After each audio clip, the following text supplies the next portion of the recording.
अध्याय 311 एक silk paint की भूमिका निभाना। लॉरा ने विशाल भूभाग को देखा और सपाट स्वर में दोहराया, हमारा अपना राज्य, हमारा अपना राज्य। यह विचार किसी भी व्यक्ति को रोमांचित कर देगा। झाओ हाई ने हल्की मुस्कान के साथ कहा, हाँ, हमारा अपना राज्य।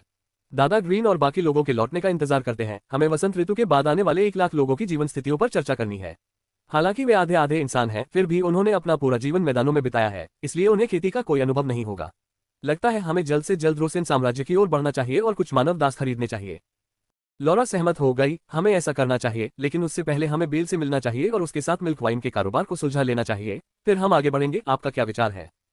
झाओ हाई ने सिर हिलाते हुए कहा, जरूर, हम स्टोनी माउंटेन से होते हुए कासा सिटी जा सकते हैं और वहां की स्थिति का जायजा ले सकते हैं। कासा सिटी से हम इक्सा टेरिटरी की ओर जा सकते हैं और बेल को ढूंढ सकते हैं, फिर दूध शराब का मामला सुलझा सकते हैं और साथ ही उससे कार्सन सिटी में उसके किसी संपर्क के बारे में भी पूछ सकते हैं। ये हमारी आगे की योजनाओं के लिए जरूरी है, लेकिन इस बार यात्रा के दौरान हम अपने डार्क मेज अवतार में ऐसा नहीं कर सकते, ये स्पष्ट रूप से अनुचित होगा। लॉरा ने सिर हिलाते हुए कहा, जाहिर है ये ठीक नहीं होगा।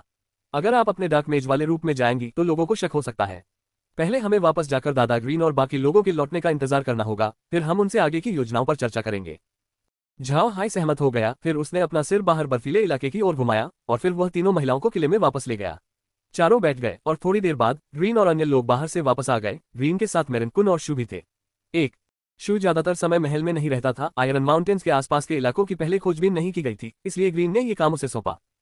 शू ने आसपास के पहाड़ों का सर्वेक्षण किया, वहीं ग्रीन पिछले कुछ दिनों से पहाड़ों के बारे में सब कुछ जानना चाहता था। वह जानना चाहता था कि पत्थर की खुदाई के लिए कौन सी जगहें अच्छी हैं, साथ ही पेड़ काटने के लिए कौन सी जगहें उपयुक्त हैं। ग्रीन ने खरगोश की खाल से बना एक लबादा पहना हुआ था, जिससे स्पष्ट था कि बाहर का तापमान महल के अंदर के तापमान से कहीं अधिक था। चूंकि महल गर्म था, इसलिए उन्होंने आसानी से उतारे जा सकने वाले इस लबादे को पहन लिया था। झाओ हाई के दल को लौटते देख ग्रीन कुछ पल के लिए देखता रहा, फिर बाकी लोग खुश हो गए। ग्रीन मुस्कुराया और पूछा, युवा स्वामी, आप इतनी जल्दी क्यों लौट आए? क्या मैदान का मामला सुलझ गया? झाओ हाई ने सिर हिलाया, फिर उन्हें मैदान से लाई हुई कुछ वस्तुएं दी और फिर उन्होंने उन्हें रेडियंट चर्च के अल्टीमेट वेपन प्रोग्राम और चर्च द्वारा जानवरों जैसे दिखने वाले बच्चों को मैदान में वापस भेजने और वहां के निवासियों से निपटने के लिए तैयार करने के बारे में बताया, और उन्होंने इन बातों को गोपनीय रखने का भी वादा किया।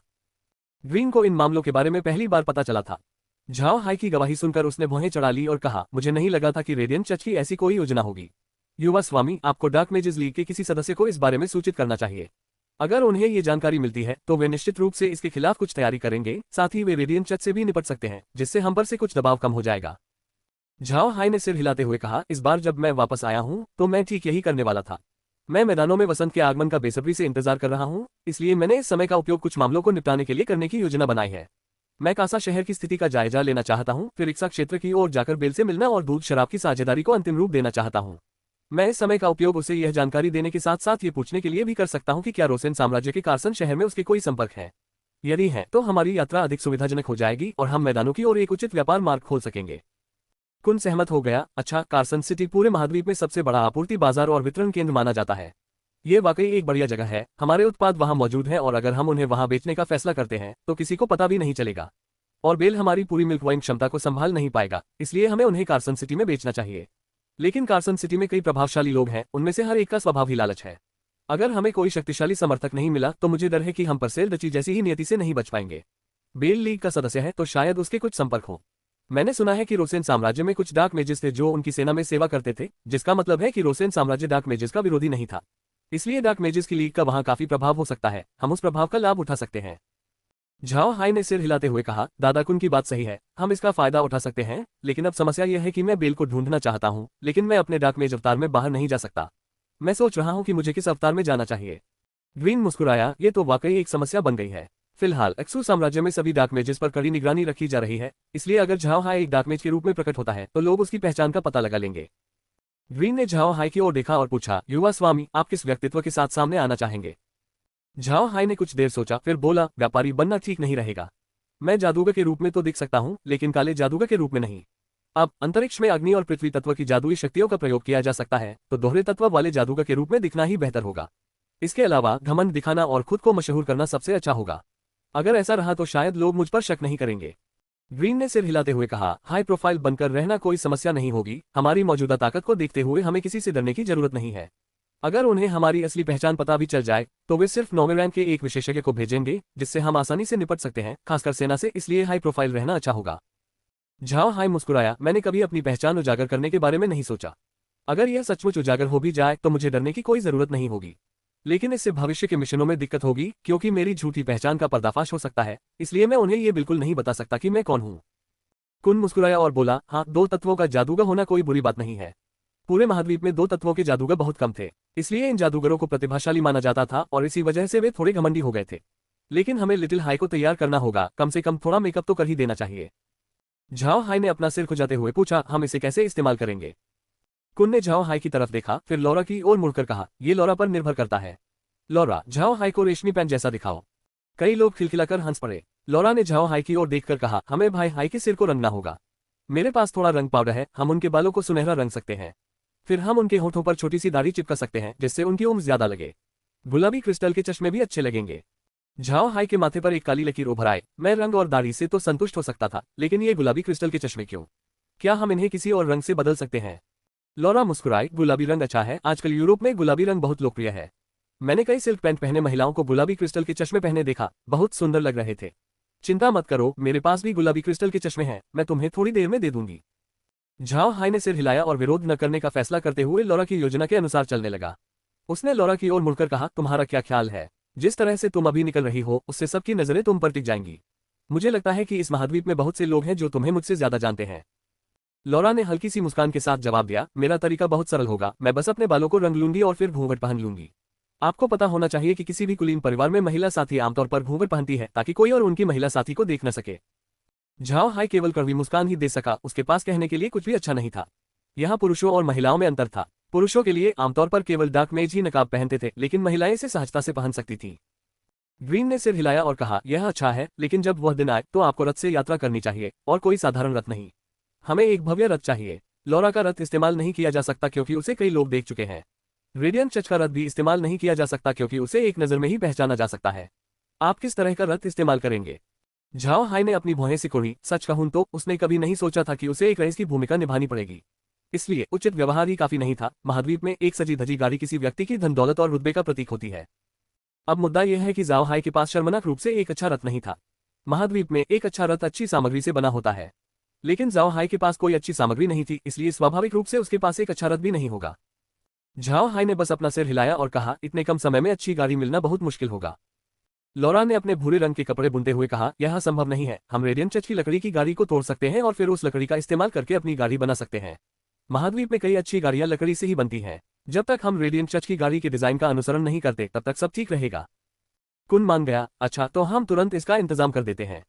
हम कुछ कारीगरों को लाएंगे और जानवरों में भी कुछ ऐसे होंगे जो रथ बनाना जानते होंगे। मुझे लगता है कि काम कुछ ही दिनों में हो जाएगा, लेकिन रथ खींचने के लिए आप किस जादुई जानवर का इस्तेमाल करेंगे? झाओ हाई ने कुछ देर सोचा और फिर कहा, एक बड़े सींग वाले बैल का इस्तेमाल करने के बारे में क्या ख्याल है? ये जादुई जानवर साधारण है, इसकी सहनशक्ति भी बहुत अच्छी है। सबसे महत्वपूर्ण बात यह है कि पशु मानव जाति का जादुई जानवर दुर्लभ होता है। अगर हम इस जादुई जानवर से रथ खींचेंगे तो लोगों को पता चल जाएगा कि पशु मानवों के साथ हमारे अच्छे संबंध हैं। इस तरह हम पशु मानवों के उत्पाद बेच सकेंगे और किसी को शक भी नहीं होगा। कुन ने थोड़ी देर सोचा और फिर सहमति दे दी। शू एक हत्यारा था जिसने झाओ हाई के साथ रक्त शपथ ली थी। अध्याय 312, दिखावा बनाए रखना। कासा शहर की सड़कों पर एक अजीबोगरीब काफिला धीरे धीरे आगे बढ़ रहा था। इसे अजीब इसलिए कहा जा सकता है क्योंकि इसमें केवल 2 ही गाड़ियां थीं। सबसे आगे वाली गाड़ी देखने में उच्च गुणवत्ता वाली सामग्री, महाद्वीप की दुर्लभ हल्की लकड़ी से बनी हुई लग रही थी। गाड़ी का रूप रंग बहुत ही संक्षिप्त था। ये रेडियंट चर्च द्वारा इस्तेमाल की जाने वाली गाड़ियों से कुछ हद तक मिलती जुलती थी, लेकिन ये स्पष्ट था कि यह किसी पुराने कुलीन परिवार की गाड़ी हो सकती है। इस रथ की सबसे खास बात यह थी कि इसमें एक अनोखापन था। रथ की शैली में केवल मानव शिल्प कौशल ही नहीं झलकता था, बल्कि जगह जगह पशु मानव शिल्प कौशल की भी झलक मिलती थी। बीस्टमैन की शिल्पकारी मनुष्यों से बहुत अलग थी। मनुष्य सामग्रियों के मामले में बहुत समृद्ध थे, इसलिए जब वे रथ बनाते थे तो वे बहुत सारे कील और धातु के पुर्जों का उपयोग करते थे। लेकिन पशु मानव जाति संसाधनों से संपन्न नहीं थी। लोहे की कमी के कारण उनके रथ अधिकतर लकड़ी के बने होते थे और वे अपनी प्रक्रियाओं में कम से कम धातु का उपयोग करते थे। एक पारखी नजर यह बता सकती थी कि कौन सा असली है और कौन सा नकली। और कोई भी देख सकता है कि इस रथ के ढांचे पर पशु मानव शैली के लकड़ी के कई जोड़ मौजूद थे। यदि कोई जानकार होता तो वह समझ जाता कि यह रथ मनुष्यों द्वारा उपयोग किए जाने वाले अन्य रथों से बहुत अलग था। इससे भी अधिक विचित्र था रथ खींचने वाला जादुई जानवर। वह देखने में बैल जैसा लगता था, लेकिन वास्तव में बहुत अलग था। बैल के सिर के दोनों ओर विशाल सींग थे, जिनमें से प्रत्येक लगभग 2 मीटर लंबा था। जब बैल अपना सिर नीचे करता था तो वह सड़क की लगभग 4 मीटर चौड़ाई को घेर लेता था। हल्की लकड़ी के अलावा गाड़ी में बहुत सारे शुद्ध सफेद रंग के जानवरों के कंबल भी इस्तेमाल किए गए हैं। अगर कोई इसे छूकर देखे और उसे मैदानी इलाकों का अनुभव हो तो उसे पता चलेगा कि यही सामग्री बड़े बड़े तंबुओं में भी इस्तेमाल होती है। इस रथ को एक योद्धा चला रहा था। उसने साधारण योद्धाओं के वस्त्र पहने हुए थे और उसकी पीठ पर कुल्हाड़ियां थीं। वह शांत भाव से रथ को सड़कों से होकर ले जा रहा था। रथ के पीछे एक साधारण गाय के सिर वाली जाति का रथ चल रहा था। रथ बहुत बड़ा था, जिसमें बहुत सारा सामान रखा जा सकता था, और एक नौकर रथ चला रहा था। राहगीर अक्सर गाड़ियों का निरीक्षण करते नजर आते थे। वे उनकी बनावट और रूप रंग को लेकर उत्सुक रहते थे, लेकिन चूंकि गाड़ी किसी संभ्रांत व्यक्ति की लगती थी, इसलिए वे मालिक को परेशान करने की हिम्मत नहीं करते थे। गाड़ी का मालिक स्वाभाविक रूप से झाओ हाय था। यह मूल रूप से लिंसे बेकर की गाड़ी का संशोधित रूप था।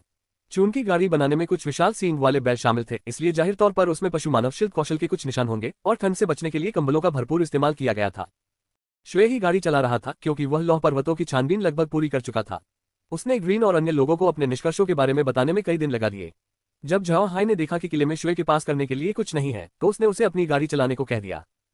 शू ने विरोध नहीं किया। वह अब अपने युवा स्वामी की क्षमता के बारे में पूरी तरह आश्वस्त था। वह तो उनका गाड़ी चालक बनकर खुश भी था। झाओ हाय के पीछे वाली गाड़ी को ब्लॉकहेड चला रहा था। ब्लॉकहेड और रॉकहेड अब 6ठे दर्जे के योद्धा थे और 7वें दर्जे में प्रवेश करने वाले थे। उन्हें सबसे ज्यादा जरूरत वास्तविक अनुभव की थी, इसलिए झाओ हाय ने उन्हें सामान ढोने वाली गाड़ी चलाने के लिए कहा। क्योंकि वे दोनों दिखने में बिल्कुल एक जैसे थे, इसलिए झाओ हाय ने उनमें से एक को गाड़ी चलाने के लिए कहा, जबकि दूसरा अंतरिक्ष के अंदर रहता था और समय समय पर उनके बीच अदला बदली करता रहता था। दोनों खुश थे, क्योंकि वे या तो अंतरिक्ष में होते थे या आयरन माउंटेन फोर्ट के अंदर। उन्हें बाहर जाने का कोई मौका नहीं मिलता था। वे अभी युवा थे, इसलिए सीखने का यह अच्छा समय था, लेकिन उन्हें ऐसा करने का कोई अवसर नहीं मिला था। इसलिए जब उन्हें आने के लिए कहा गया, तो उन्होंने निश्चित रूप से मना नहीं किया। ब्लॉकहेड जिस गाड़ी को चला रहा था, उसके अंदर कुछ साधारण वस्तुएं थीं, जो लंबी यात्रा के दौरान किसी के उपयोग के लिए पर्याप्त थीं, जिससे राहगीरों की जिज्ञासा और भी बढ़ गई। झाओ हाय ने ब्लैक वेस्टलैंड से कासा सिटी के लिए अपनी गाड़ी की सवारी शुरू नहीं की, बल्कि उसने मैदानी इलाके की ओर जाने का फैसला किया।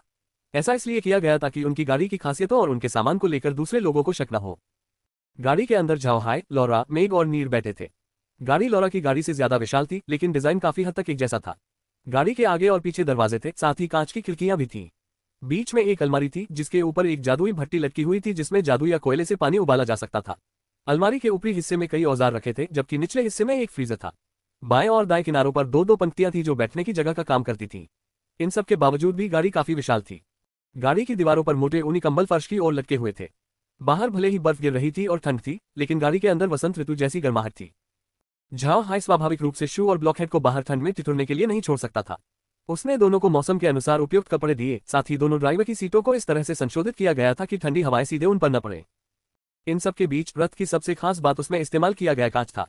महाद्वीप में कांच को विलासिता का उच्च स्तर माना जाता था, लेकिन यहाँ इसका इस्तेमाल झाओ हाय के रथ में किया गया था। ऐसा लगता था मानो झाओ हाय ने अंत तक अपनी शान शौकत को बरकरार रखा हो। कांच की खिड़की से बाहर देखते हुए लौरा ने झाओ हाय की ओर मुस्कुराते हुए कहा, भाई हाय, क्या आपको लगता है कि इस गाड़ी को देखने वाले लोग सोचेंगे कि इसका मालिक एक जानवर होगा? झाओ हाय ने लौरा के भूरे रंग से रंगे बालों को देखा, फिर हल्के से मुस्कुराते हुए कहा, मुझे ऐसा नहीं लगता। मैंने किसी भी ऐसे जीव के बारे में नहीं सुना जो कांच की खिड़कियों का इस्तेमाल करने जितना खर्चीला हो। लौरा ने बस मुस्कुराया और फिर कहा, तो कैसा रहा? क्या मेरा विचार अच्छा था? मेग ने झाओ हाय के सुनहरे बालों को अजीब तरह से देखा, फिर लौरा की ओर मुड़कर हंसते हुए कहा, यह बहुत अच्छा है। आपको ये जानना होगा कि युवा स्वामी पहले शाही राजधानी में भी एक रईस थे। इस बार किसी को भी उनकी वर्तमान पहचान पर शक नहीं होगा। उनके चेहरे पर गुलाबी क्रिस्टल के चश्मे लगे हुए थे, साथ ही उनके सुनहरे बाल और उभरी हुई भौहें, ये सब मिलकर उन्हें सचमुच एक युवा कुलीन स्वामी जैसा बना रहे थे। झाओ हाय का रूप देखकर लौरा मुस्कुराए बिना नहीं रह सकी, ठीक वैसे ही जैसे पहली बार झाओ हाय को इस रूप में देखकर मुस्कुराई थी। वह उत्सुक हो गई और मेग से पूछा, मेग, मुझे बताओ कि शाही राजधानी में भाई हाय कैसे थे? क्या वे सचमुच एक रईस की तरह दिखते और व्यवहार करते थे? मेग मुस्कुराए, बेशक वह अफवाहों से भी कहीं ज्यादा बुरा था, तुम्हें पता नहीं था। लेकिन वह झाओ हाय अपना सिर खुजलाने लगा और उससे सिरदर्द होने लगा, पर वह कुछ कर भी नहीं सकता था। ये सब तो पूर्व आदम के किए थे, और अब वह आदम के शरीर का इस्तेमाल कर रहा था, इसलिए उसे इन सब बातों की जिम्मेदारी लेनी ही थी। लड़कियों को गपशप करते देख झाओ हाय का मन प्रसन्न हो गया। उसे अचानक एक आनंदमय अनुभूति हुई जो बहुत सुखद और भावपूर्ण थी।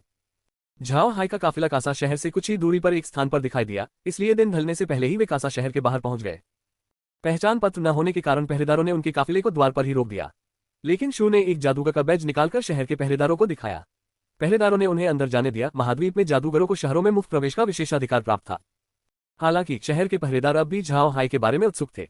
भले ही परसेल डची महाद्वीप में थी, लेकिन वे मैदानी इलाकों से ज्यादा दूर नहीं थे। फिर भी इन लोगों ने पहले कभी विशाल सींगों वाला बैल नहीं देखा था। ये विशाल सींगों वाले बैल जनजाति के पालतू जानवर थे, इसलिए इन्हें बेचा नहीं जाता था और इसलिए महाद्वीप के लोग इन्हें पहचान नहीं पाते थे।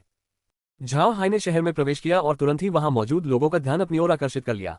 उन्होंने पहले कभी इतने बड़े सींगों वाला बैल नहीं देखा था, इसलिए उनकी जिज्ञासा झाओ हाय के रथ की ओर मुड़ गई। झाओ हाय ने उनकी बातों पर ध्यान नहीं दिया। उनकी गाड़ी कासा सिटी के सबसे बड़े होटल के सामने रुक चुकी थी। झाओ हाई को होटल में आते देख होटल के कर्मचारी ने तुरंत समझ लिया कि वह कोई प्रभावशाली व्यक्ति है। वह तुरंत आगे आया और गाड़ी के बाहर से अभिवादन करते हुए बोला, शैली होटल में आपका स्वागत है, सम्मानित अतिथि। शू ने सेवक को बस घूर कर देखा, फिर वह अपनी सीट से उठा और गाड़ी के नीचे छिपी सीढ़ियों को तैयार करते हुए बोला, युवा स्वामी, हम पहुंच गए हैं। गाड़ी का दरवाजा खुला, फिर दो लोग बाहर आए और सीढ़ियों के दोनों ओर खड़े हो गए। झाओ हाई लौरा का हाथ पकड़े हुए गाड़ी से बाहर आया और जब वह सीढ़ियों से नीचे उतरा तो उसने लौरा का हाथ छोड़ दिया और मेघ का हाथ पकड़ लिया। फिर वह धीरे धीरे सीढ़ियों से नीचे उतरा, अटेंडेंट को अनदेखा किया और सीधे होटल के अंदर चला गया। कर्मचारी को कोई आपत्ति नहीं हुई, बल्कि उसके मन में झाओ हाई की छवि और भी बड़ी हो गई। उसे उसके जैसा कोई दूसरा व्यक्ति याद ही नहीं आया। शायद ये झाओ हाई के व्यक्तित्व के कारण था। कर्मचारी वहीं झुककर प्रणाम करता रहा और झाओ हाई के साथ होटल के अंदर नहीं गया। शू ने सेवक की ओर मुड़कर कहा, हमारे रथों और जादुई जानवरों का ध्यान रखना। अगर कोई गलती हुई तो मैं तुम्हें नहीं छोड़ूंगा। कर्मचारी ने तुरंत जवाब दिया, अतिथि निश्चिंत हो सकते हैं, हमारा शैली होटल ये सुनिश्चित करेगा कि कोई गलती न हो। अतिथिगण, आप इन्हें मुझे सौंप दीजिए। शू ने सिर हिलाया, फिर उसने ब्लॉकहेड को इशारा किया और होटल में प्रवेश कर गया। हॉल में प्रवेश करते ही हॉल के दोनों ओर विश्राम करने के स्थान बने हुए थे। झाओ हाई वहीं बैठा था जबकि लौरा होटल की रिसेप्शनिस्ट से किसी बात पर चर्चा कर रही थी। अध्याय 313 रुयेन परसेल का मंच पर आगमन। शू को लौरा की पहचान का स्वाभाविक रूप से पता था, इसलिए उसने लौरा से इस तरह के काम करवाने की हिम्मत नहीं की। उसने तुरंत रिसेप्शनिस्ट से संपर्क किया और उनके कमरों को व्यवस्थित करने का काम अपने हाथ में ले लिया। लौरा ने शू को आते देखा और बिना झिझक के उसे अपना काम सौंप दिया। उसने शू से कहा, छोटे मालिक के लिए सबसे अच्छा कमरा तैयार करो। तुम और बेवकूफ को भी अच्छे कमरों में रहना चाहिए। छोटे मालिक ने कहा है कि उनके नौकरों को नीचा नहीं समझा जाना चाहिए। शू को लौरा की बात समझ आ गई। झाओ हाई उनके साथ अन्याय नहीं करना चाहता था, इसलिए उसने ये बहाना बनाया। शू ने तुरंत सिर हिलाया और कुछ नहीं कहा। कुछ ही देर में दोनों कमरे तैयार हो गए। इसी दौरान झाओ हाई की गाड़ी की देखभाल का जिम्मा संभालने वाला सेवक वापस आया। शू ने उसे एक चांदी का सिक्का टिप के रूप में दिया और फिर उसे विदा कर दिया। झाओ हाई लौरा और अन्य लोगों को होटल में उनके लिए तय किए गए कमरे तक ले गया। उस कमरे में 3 शयन कक्ष, एक बैठक कक्ष और एक भोजन कक्ष था। ये होटल के सबसे अच्छे कमरों में से एक था। झाओ हाई ने ऐसा व्यवहार किया मानो वह किसी साधारण रईस युवक की यात्रा पर हो। वह बस कमरे के अंदर ही बैठा रहा और लौरा को सब कुछ संभालने दिया। खाने पीने की बात हो तो उसने खाना मंगवाया और एक महंगी शराब की बोतल मंगाई जो किसी भी अन्य रईस युवक से अलग नहीं थी। झाओ हाई के होटल पहुंचने के कुछ ही समय बाद एक नौकर तेजी से ग्रैंड ड्यूक के महल की ओर दौड़ता हुआ आया और पीछे के आंगन की ओर बढ़ गया। इस आंगन का एक बहुत ही सुंदर नाम था, इसे ऑर्किड आंगन कहा जाता था। ऐसा इसलिए था क्योंकि यह पहले ऑर्किड से भरा हुआ था, इसलिए इसे ये प्रसिद्धि मिली थी। लेकिन अब भले ही इस जगह को ऑर्किड आंगन कहा जाता है, लेकिन इसमें एक भी ऑर्किड नहीं था। ऑर्किड के स्थान पर इसमें बहुत सारे रेड स्प्रिंग फूल थे। रेड स्प्रिंग के फूल बेहद खूबसूरत थे। उनके फूल लाल रंग के थे, लेकिन उनका फूलने का मौसम छोटा था। इसके अलावा हालांकि ये फूल बेहद आकर्षक थे, कुछ रईसों को इनका रंग भद्दा लगता था। इसी वजह से बहुत कम ही रईस घराने इन फूलों को उगाते थे। इन सब के बावजूद ग्रैंड ड्यूक के महल में कोई ऐसा व्यक्ति था जिसे ये फूल पसंद था। इसलिए वर्तमान में ऑर्किड का आंगन इन फूलों से भर गया है, यहाँ तक कि आंगन में लगे सभी मूल ऑर्किड को उखाड़ना पड़ा है। हालांकि हवेली में रहने वालों को यह दुखद लगा, लेकिन किसी ने भी अपने विचार व्यक्त करने की हिम्मत नहीं की।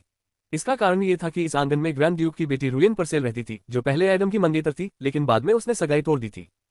पहले रुयेन का ग्रैंड ड्यूक के महल में काफी दबदबा था। जाहिर है ये ग्रैंड ड्यूक इवान की वजह से नहीं था। चूंकि इवान के पास अतीत में कोई शक्ति नहीं थी, इसलिए रुयेन उसे ज्यादा पसंद नहीं करती थी। भले ही वह उसका पिता था, वह हमेशा इवान को व्यंग्यात्मक टिप्पणियों से जवाब देती थी। वह इवान को कोई सम्मान नहीं देती थी। उस समय रुयेन अपने दादा पर निर्भर थी, जो इवान के कबीले के एक बुजुर्ग थे। उनके दादा महान बुजुर्ग सीजे के कट्टर समर्थक थे, इसलिए कबीले में उन्हें बहुत प्यार मिलता था। इससे रुयेन में बहुत अहंकारी रवैया विकसित हो गया। वह ऐसी बन गई जिसकी आंखें अपनी औकात से कहीं ऊपर थीं। इसी अहंकार के कारण रुयेन ने जब सुना कि बुढ़ा वंश ने अपनी शक्ति खो दी है, तो उसने तुरंत सगाई तोड़ने की इच्छा जताई। उसके दादाजी ने उसका समर्थन किया और महापुरुष ने हालांकि शाही सम्मान के कारण खुलकर कुछ नहीं कहा, फिर भी बुढ़ा वंश पर दबाव डाला।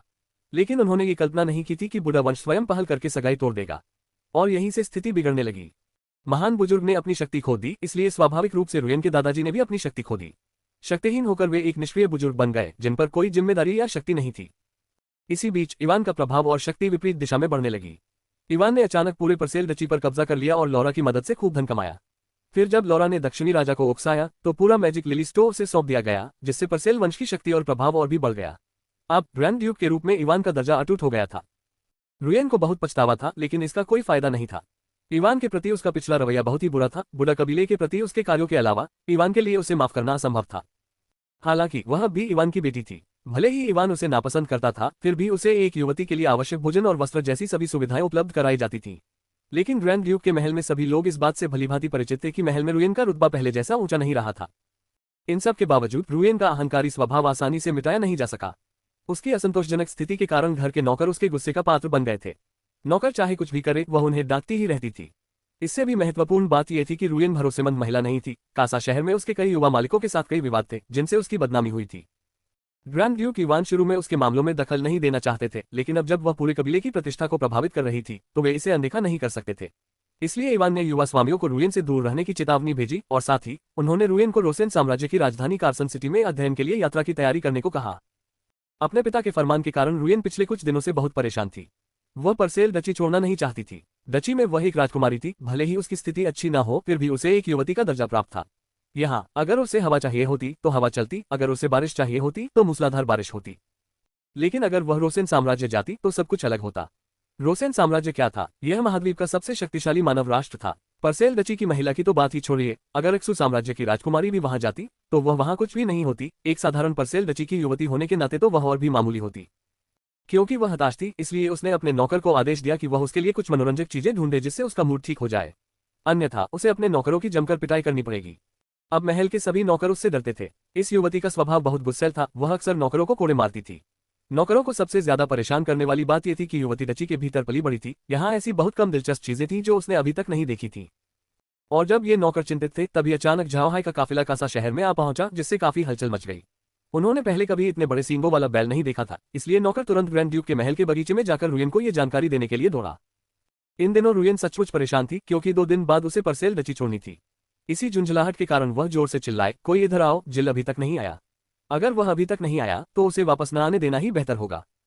इसी समय बाहर से एक उत्साहित आवाज आई, युवती युवती, शहर में एक दिलचस्प चीज आई है। रुयन एक पल के लिए रुक गई, फिर बोली, अंदर आओ। दरवाजा खुला, जिल दरवाजे से अंदर आया। उसकी नाक लंबी और उसमें छोटे छोटे छेद थे, उसका कद ज्यादा नहीं था। वह रुयन का निजी नौकर था, परसेल कबीले के गुलाम का बेटा था, इसलिए वह कबीले के साथ विश्वासघात नहीं कर सकता था। साथ ही वह एक हिजड़ा भी था, वरना इवान उसे रुयन का नौकर बनने ही नहीं देता। जिल तुरंत कमरे में दाखिल हुई और रुयन के बगल में घुटने टेक कर बोली, युवती, मुझे आपको एक दिलचस्प बात बतानी है। जिल की बातों से काफी खुश होकर रुयन ने कहा, क्या? इस युवती ने कासा सिटी के अंदर कौन सी मनोरंजक चीज नहीं देखी? अगर तुमने मुझे धोखा देने की हिम्मत की तो अपनी जान का ख्याल रखना। जिल ने बस मुस्कुराते हुए जवाब दिया, महाराज, मैं ऐसा करने की हिम्मत नहीं करूंगी। इस बार वाकई एक दिलचस्प बात है, ये शहर के बाहर से आए हैं एक रथ हल्की लकड़ी का बना था, अंदर बैठा व्यक्ति किसी प्रतिष्ठित व्यक्ति जैसा लग रहा था। जिल की पूरी बात सुने बिना ही रुयन ने अपनी मेज से एक सुनहरा चाबुक उठाया और डांटते हुए जिल के कंधे पर उससे वार किया, लाइटवुड की गाड़ी हमारे परिवार के पास भी एक है, और इस युवती ने किस तरह के प्रतिष्ठित व्यक्ति को नहीं देखा है? तो क्या यही वह दिलचस्प बात है जो तुम कहना चाहती हो? अगर ऐसा है तो तुम मेरे चाबुक का स्वाद चखना चाहोगी? जिल ने तुरंत जवाब दिया, महाराज, इसने आपको धोखा नहीं दिया। मेरा मतलब है, दिलचस्प बात न तो रथ है और न ही व्यक्ति, बल्कि रथ खींचने वाला जादुई जानवर है।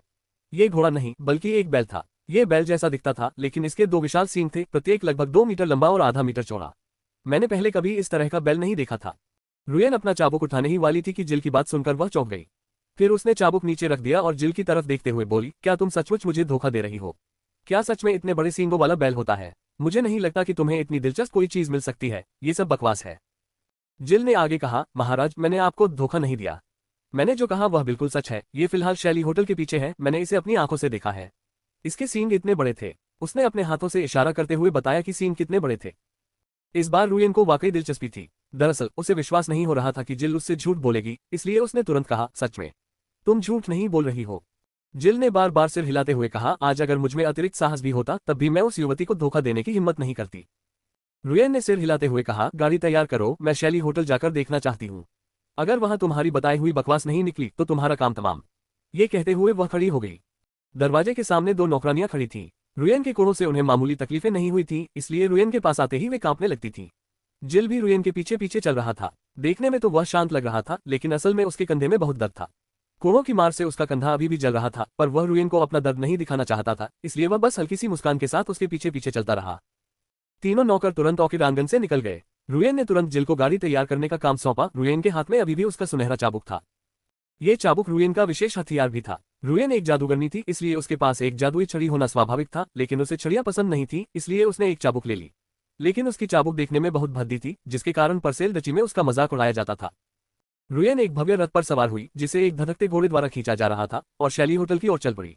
उसकी 2 दासियां रथ के अंदर उसके साथ बैठी थीं, जबकि जिल चालक बन गई। उन्हें सुरक्षाकर्मियों की आवश्यकता नहीं थी, क्योंकि रथ पर परसेल परिवार का प्रतीक चिन्ह अंकित था, और डची के भीतर किसी की भी हिम्मत नहीं होती थी कि उन्हें छुए। घोड़ा तेजी से होटल की ओर बढ़ा। होटल के बारे में जिल को अच्छी तरह से जानकारी थी। ये होटल न केवल डची में बल्कि पूरे महाद्वीप में लोकप्रिय था। ये शैली परिवार की मिल्कियत था, जो पूरे महाद्वीप में सबसे बड़ी होटल श्रृंखलाओं के मालिक थे। शैली परिवार, जिसे उनके प्रतीक चिन्ह कुंडली मारे हुए सर्पों के कारण सर्प परिवार के नाम से भी जाना जाता था, लगभग एक सहस्राब्दी से होटल व्यवसाय में था। उनका नाम महाद्वीप के उच्च श्रेणी के होटलों का पर्याय था। महाद्वीप के लगभग हर बड़े शहर में अपना एक शैली होटल होता था। आवास और भोजन उपलब्ध कराने के अलावा होटल भाड़े के सैनिकों के मिशन भी स्वीकार करता है, ऐसे बड़े भाड़े के मिशन जिन्हें छोटे भाड़े के सैनिकों के समूह नहीं संभाल सकते। रुयान पहले भी इस होटल में खाना खाने आ चुका था, इसलिए जिल इस जगह से परिचित थी। जल्दी ही वे होटल के मुख्य द्वार पर पहुंच गए। परिचारक ने रुयन की गाड़ी देखी और रुयन को आते देख उसने तुरंत गाड़ी के बाहर उसका स्वागत करते हुए कहा, ये युवती का स्वागत है।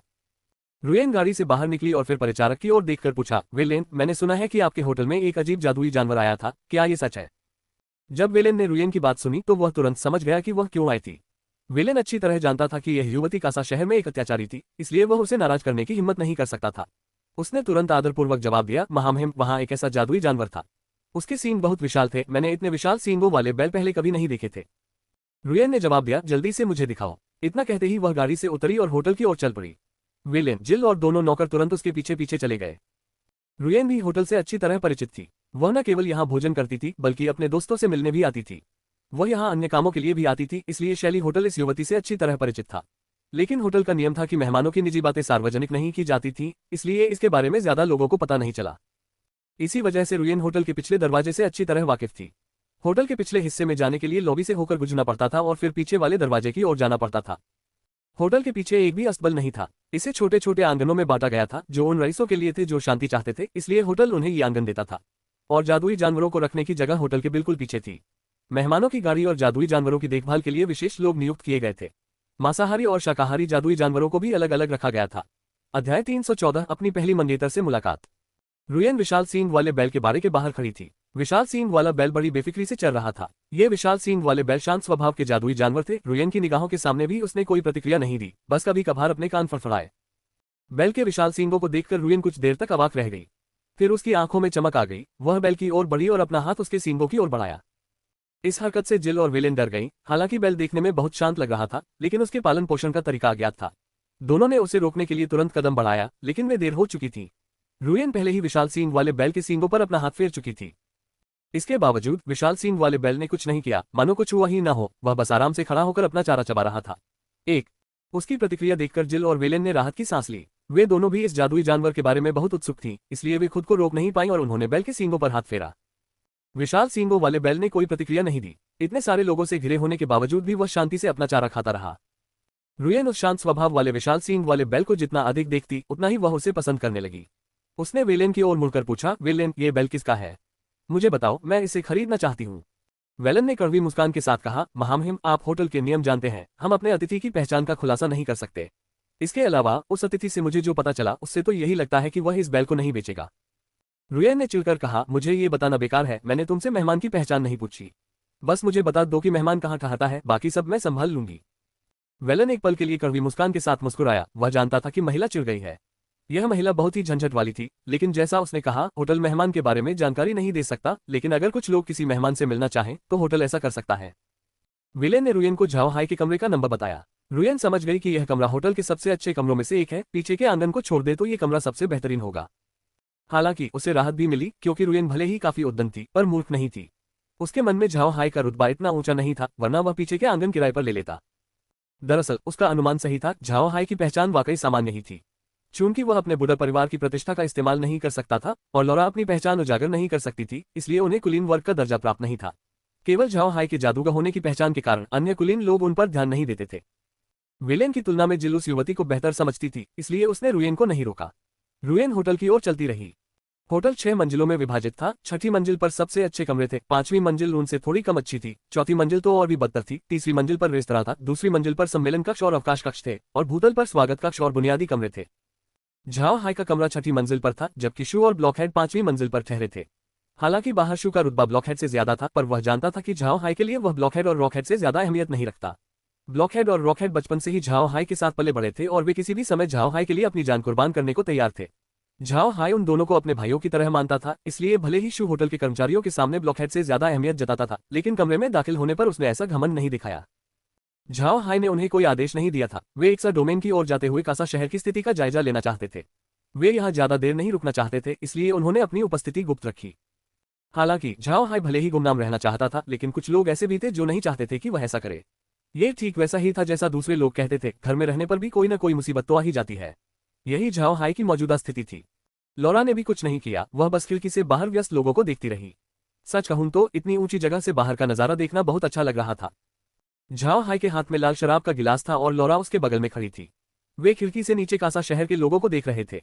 अचानक झाओ हाई ने आह भरी, एक दिन मैं आयरन माउंटेन फोर्ट के अंदर एक ऊंची इमारत बनाना चाहता हूं ताकि हम ब्लैक वेस्टलैंड के पूरे परिदृश्य को देख सकें। लॉरा मुस्कुराए और बोली, हमें एक ऊंची इमारत बनाने की जरूरत है, हाँ हाँ। जब वह ये कह रही थी तभी दरवाजे पर दस्तक सुनाई दी। लॉरा ने तुरंत अपना घूंघट ओढ़ लिया, फिर नीर की मीठी और कोमल आवाज सुनाई दी, जी हाँ।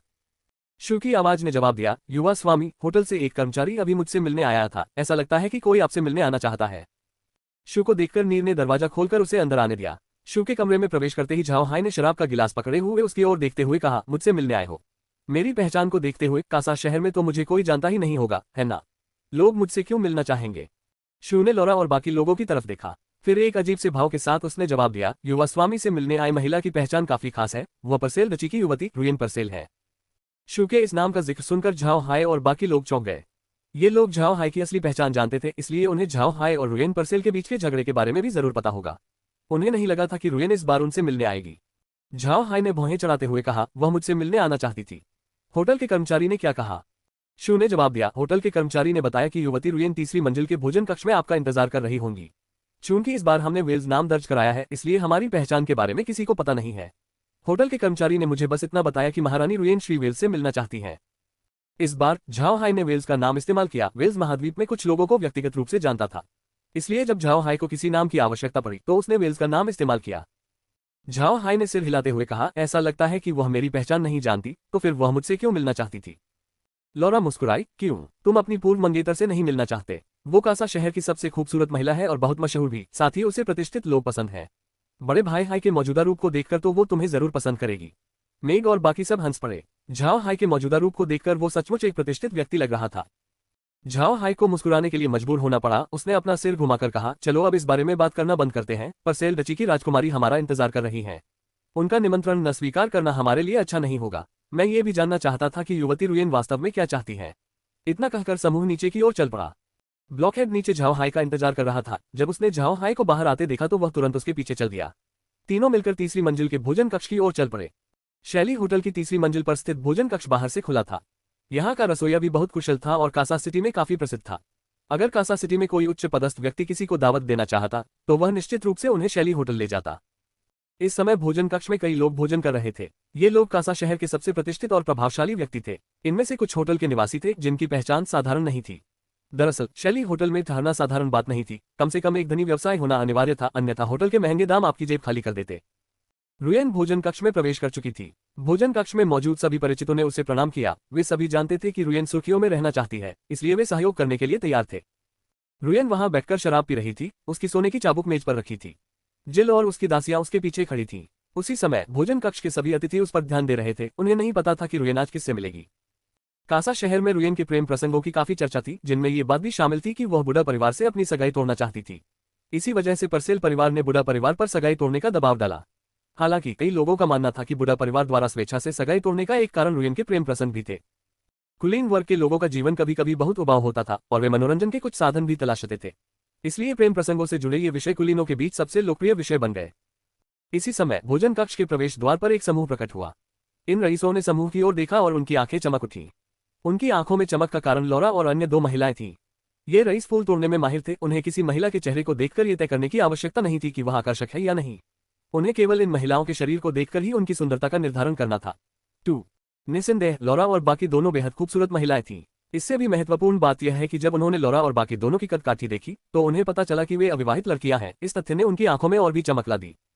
उनकी नजरों में सबसे पहले झाओ हाई की छवि उभरी। झाओ हाई ने सादगीपूर्ण लेकिन सुरुचिपूर्ण पोशाक पहनी हुई थी। उनके चश्मे और मूंछें उनकी शैली को दर्शाती थीं। ये लोग देख सकते थे कि झाओ हाई न तो युवा थे और न ही वृद्ध, फिर भी उन्होंने मूंछें रखी हुई थीं। उनके गुलाबी चश्मे के साथ उनकी मूंछें उनकी प्रतिष्ठा को दर्शाती थीं।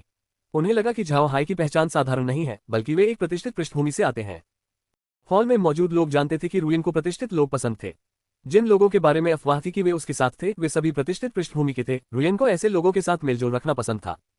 अब हॉल के अंदर मौजूद लोग समझ गए थे कि रुयन किसका इंतजार कर रही थी। रुयन जरूर उस चश्मे पहने घमंडी चेहरे वाले सज्जन का इंतजार कर रही थी, लेकिन उन्हें झाओ हाई के फैशन से कोई आपत्ति नहीं थी, वे तो बस तमाशा देखने आए थे।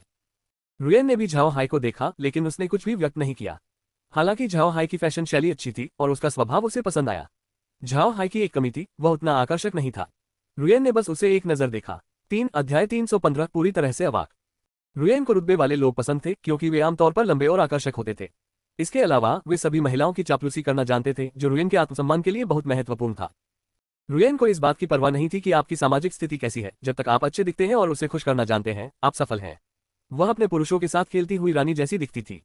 हालांकि झाओ हाई अपनी योग्यता साबित नहीं कर पाया। इसका कारण ये था कि आकर्षक होने के बावजूद वह उसका ध्यान आकर्षित करने में सफल नहीं हुआ। झाओ हाई ने भी रुयन की ओर देखा। वह अपनी मंगेतर के बारे में बहुत पहले से जानता था, लेकिन ये पहली बार था जब वह उसे सामने से देखने आया था। रुयन लंबे भूरे बालों और गोरी त्वचा वाली एक खूबसूरत महिला थी।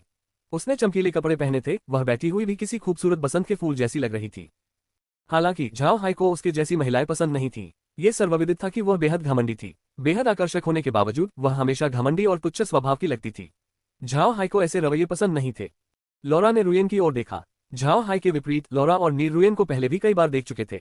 रुयन कासा शहर में हमेशा सुर्खियों में रहने वाली महिला थी। उनके बीच पहले भी कुछ मुलाकातें हुई थी, लेकिन उनके स्वभाव में जबरदस्त अंतर होने के कारण उनके बीच कोई गहरा रिश्ता नहीं बन पाया था। झाओ हाई ने रुयन का अभिवादन करने की पहल नहीं की, बल्कि उन्होंने शू की ओर रुख किया। शू तुरंत झाओ हाई का इरादा समझ गया। वह उनके पास पहुंचा और बोला, महाराज, जैसा कि सेवक ने बताया, युवती रुयन आपसे मिलना चाहती थी, लेकिन आपकी नींद में खलल न पड़े इसलिए भोजन कक्ष में आपका इंतजार कर रही थी। ये युवती रुयन है। उन्होंने रुयन की ओर इशारा करते हुए ये कहा। शू के शब्द भले ही सामान्य लग रहे थे, लेकिन उनसे झाओ हाई का असली भाव स्पष्ट हो गया। शू ने कहा कि रुयन उनसे मिलने आना चाहती थी, लेकिन उन्हें परेशान करने से डर रही थी, इसलिए वह भोजन कक्ष में इंतजार कर रही थी। लेकिन उन्होंने यह बात नहीं कही कि रुयन ने झाओ हाई से मिलने का अनुरोध भेजा था, जिसके कारण झाओ हाई उनसे मिलने भोजन कक्ष में आए थे। शू के शब्द भोजन कक्ष में गूंज उठे। भोजन कक्ष में मौजूद सभी लोग रुयन को अच्छी तरह जानते थे। वह अपनी प्रतिष्ठा को लेकर बहुत सजग थी। अब शू के शब्दों से ऐसा लग रहा था मानो वह झाओ हाई का ध्यान आकर्षित करने की भीख मांग रही हो। ये बात रुयन बर्दाश्त नहीं कर सकती थी।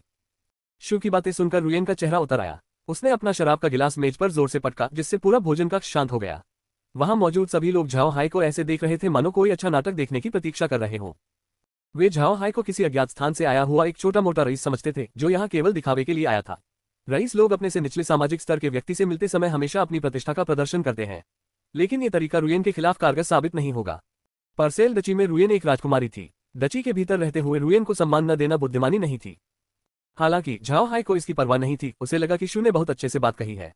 उसने रुयन की प्रतिक्रिया पर ध्यान नहीं दिया, क्योंकि फिलहाल उसे एक ऐसे दिखावटी व्यक्ति की तरह व्यवहार करना था जिसे आकाश और पृथ्वी की विशालता का ज्ञान न हो। इसलिए अगर वह सामान्य व्यवहार करता तो लोग उस पर शक करने लगते।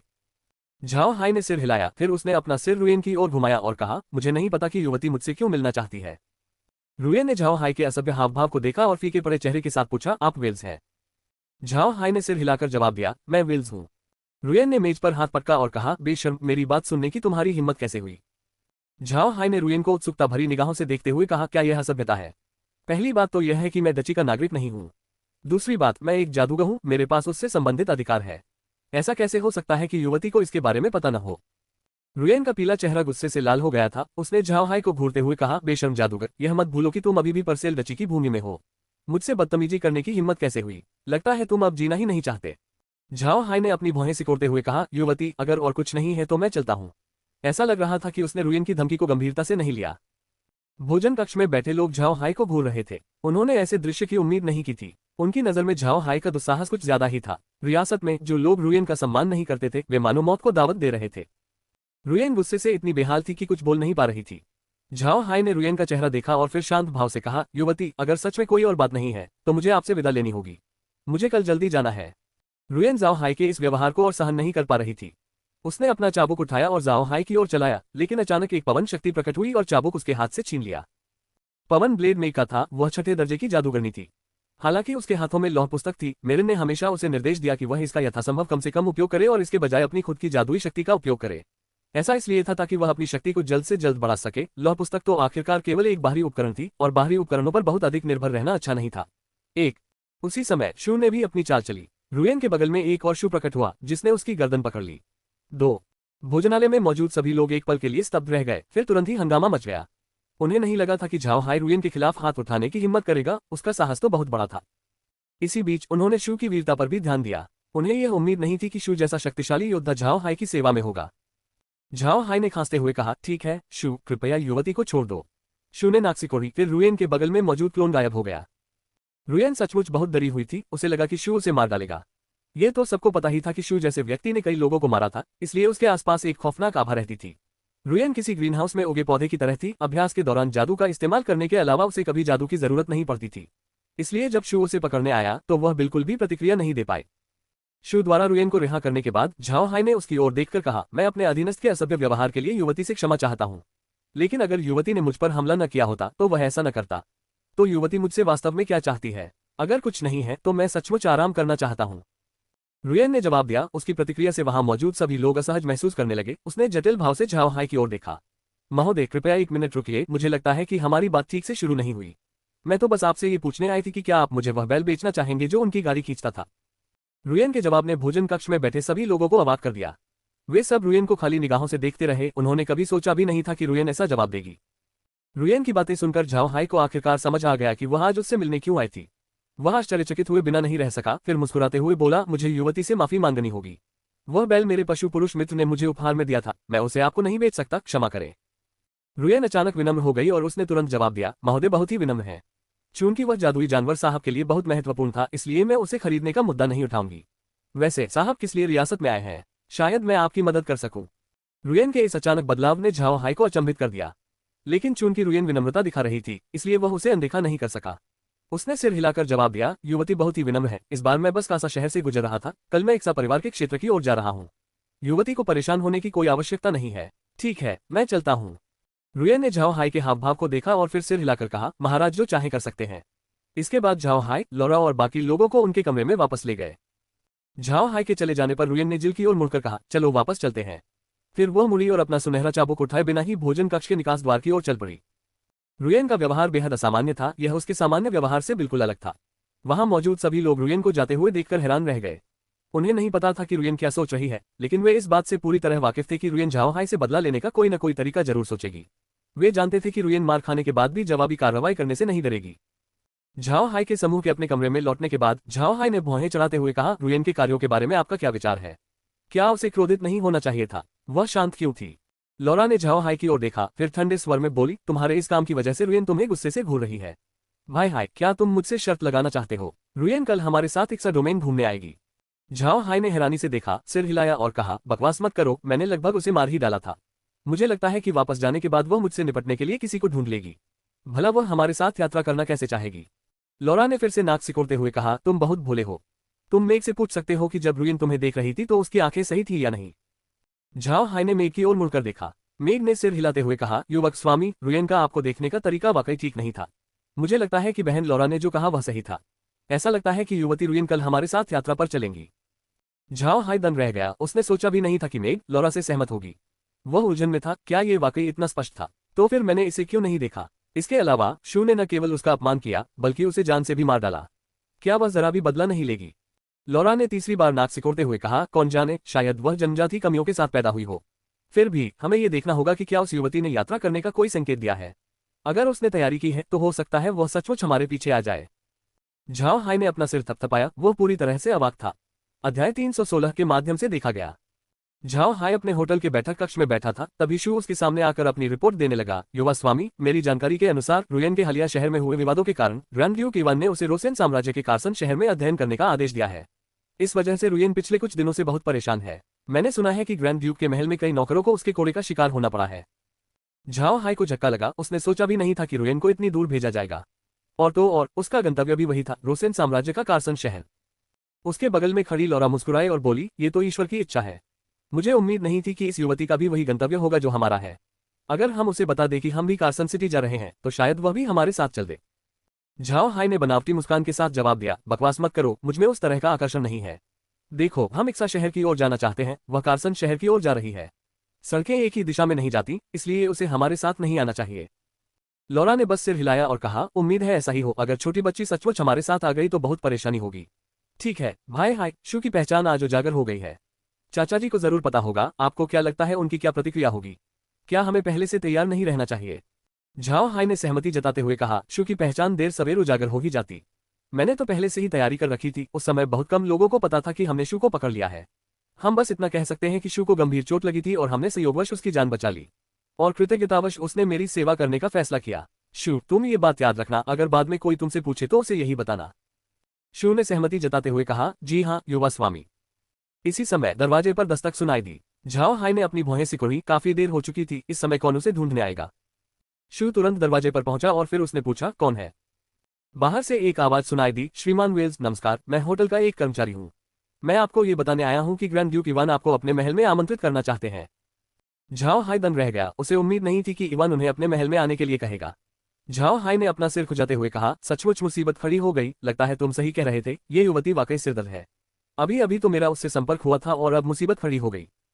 लौरा हंस पड़ी, वह जानती थी कि झाओ हाई रुयन को नापसंद करता है, लेकिन इस बार इवान के निमंत्रण ने लौरा को सतर्क कर दिया। उसने झाओ हाई की ओर मुड़कर कहा, भाई हाय, आपको क्या लगता है कि ग्रैंड ड्यूक इवान ने आपको क्यों आमंत्रित किया है? क्या ये रुयन के साथ हमारी मुलाकात के कारण है?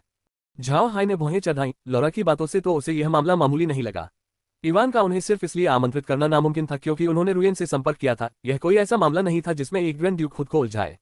तो आखिर वजह क्या थी? झाओ हाई को नाराज देखकर लौरा ने शू से सेवक को सूचित करने को कहा। फिर उसने झाओ हाई की ओर मुड़कर कहा, बड़े भाई, हम आपके साथ ग्रैंड ड्यूक से मिलने चलेंगे। ग्रैंड ड्यूक ने ही आपको आमंत्रित किया है, उनके निमंत्रण को नजरअंदाज करना उचित नहीं होगा। झाओ हाई ने सिर हिलाते हुए कहा, चलो अंकल इवान से मिलते हैं। ये कहते हुए वह समूह को बाहर ले गया। शू उससे एक कदम आगे था क्योंकि उसे झाओ हाई की गाड़ी तैयार करनी थी।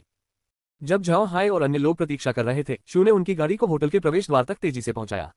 फिर झाओ हाई और अन्य लोग एक अन्य व्यक्ति के साथ ग्रैंड ड्यूक के महल की ओर चल पड़े। यह व्यक्ति ग्रैंड ड्यूक का एक प्रबंधक था जिसने इवान का संदेश पहुंचाया था। प्रबंधक अपने घोड़े पर सवार होकर झाओ हाई की गाड़ी को आगे आगे ले जा रहा था। उसे डर था कि झाओ हाई को हवेली का रास्ता नहीं पता होगा। गाड़ी तुरंत ग्रैंड ड्यूक के महल पर पहुंच गई। शू ने तुरंत गाड़ी को महल के अंदर ले जाकर एक नौकर से गाड़ी की पार्किंग का इंतजाम करवाया। झाओ हाई, लौरा और मेई को अंदर ले गया जबकि बाकी 3 लोग दूसरे नौकर के पीछे पीछे गए। फिर तीनों अंदर गए और उन्हें इवान के अध्ययन कक्ष की ओर ले जाया गया।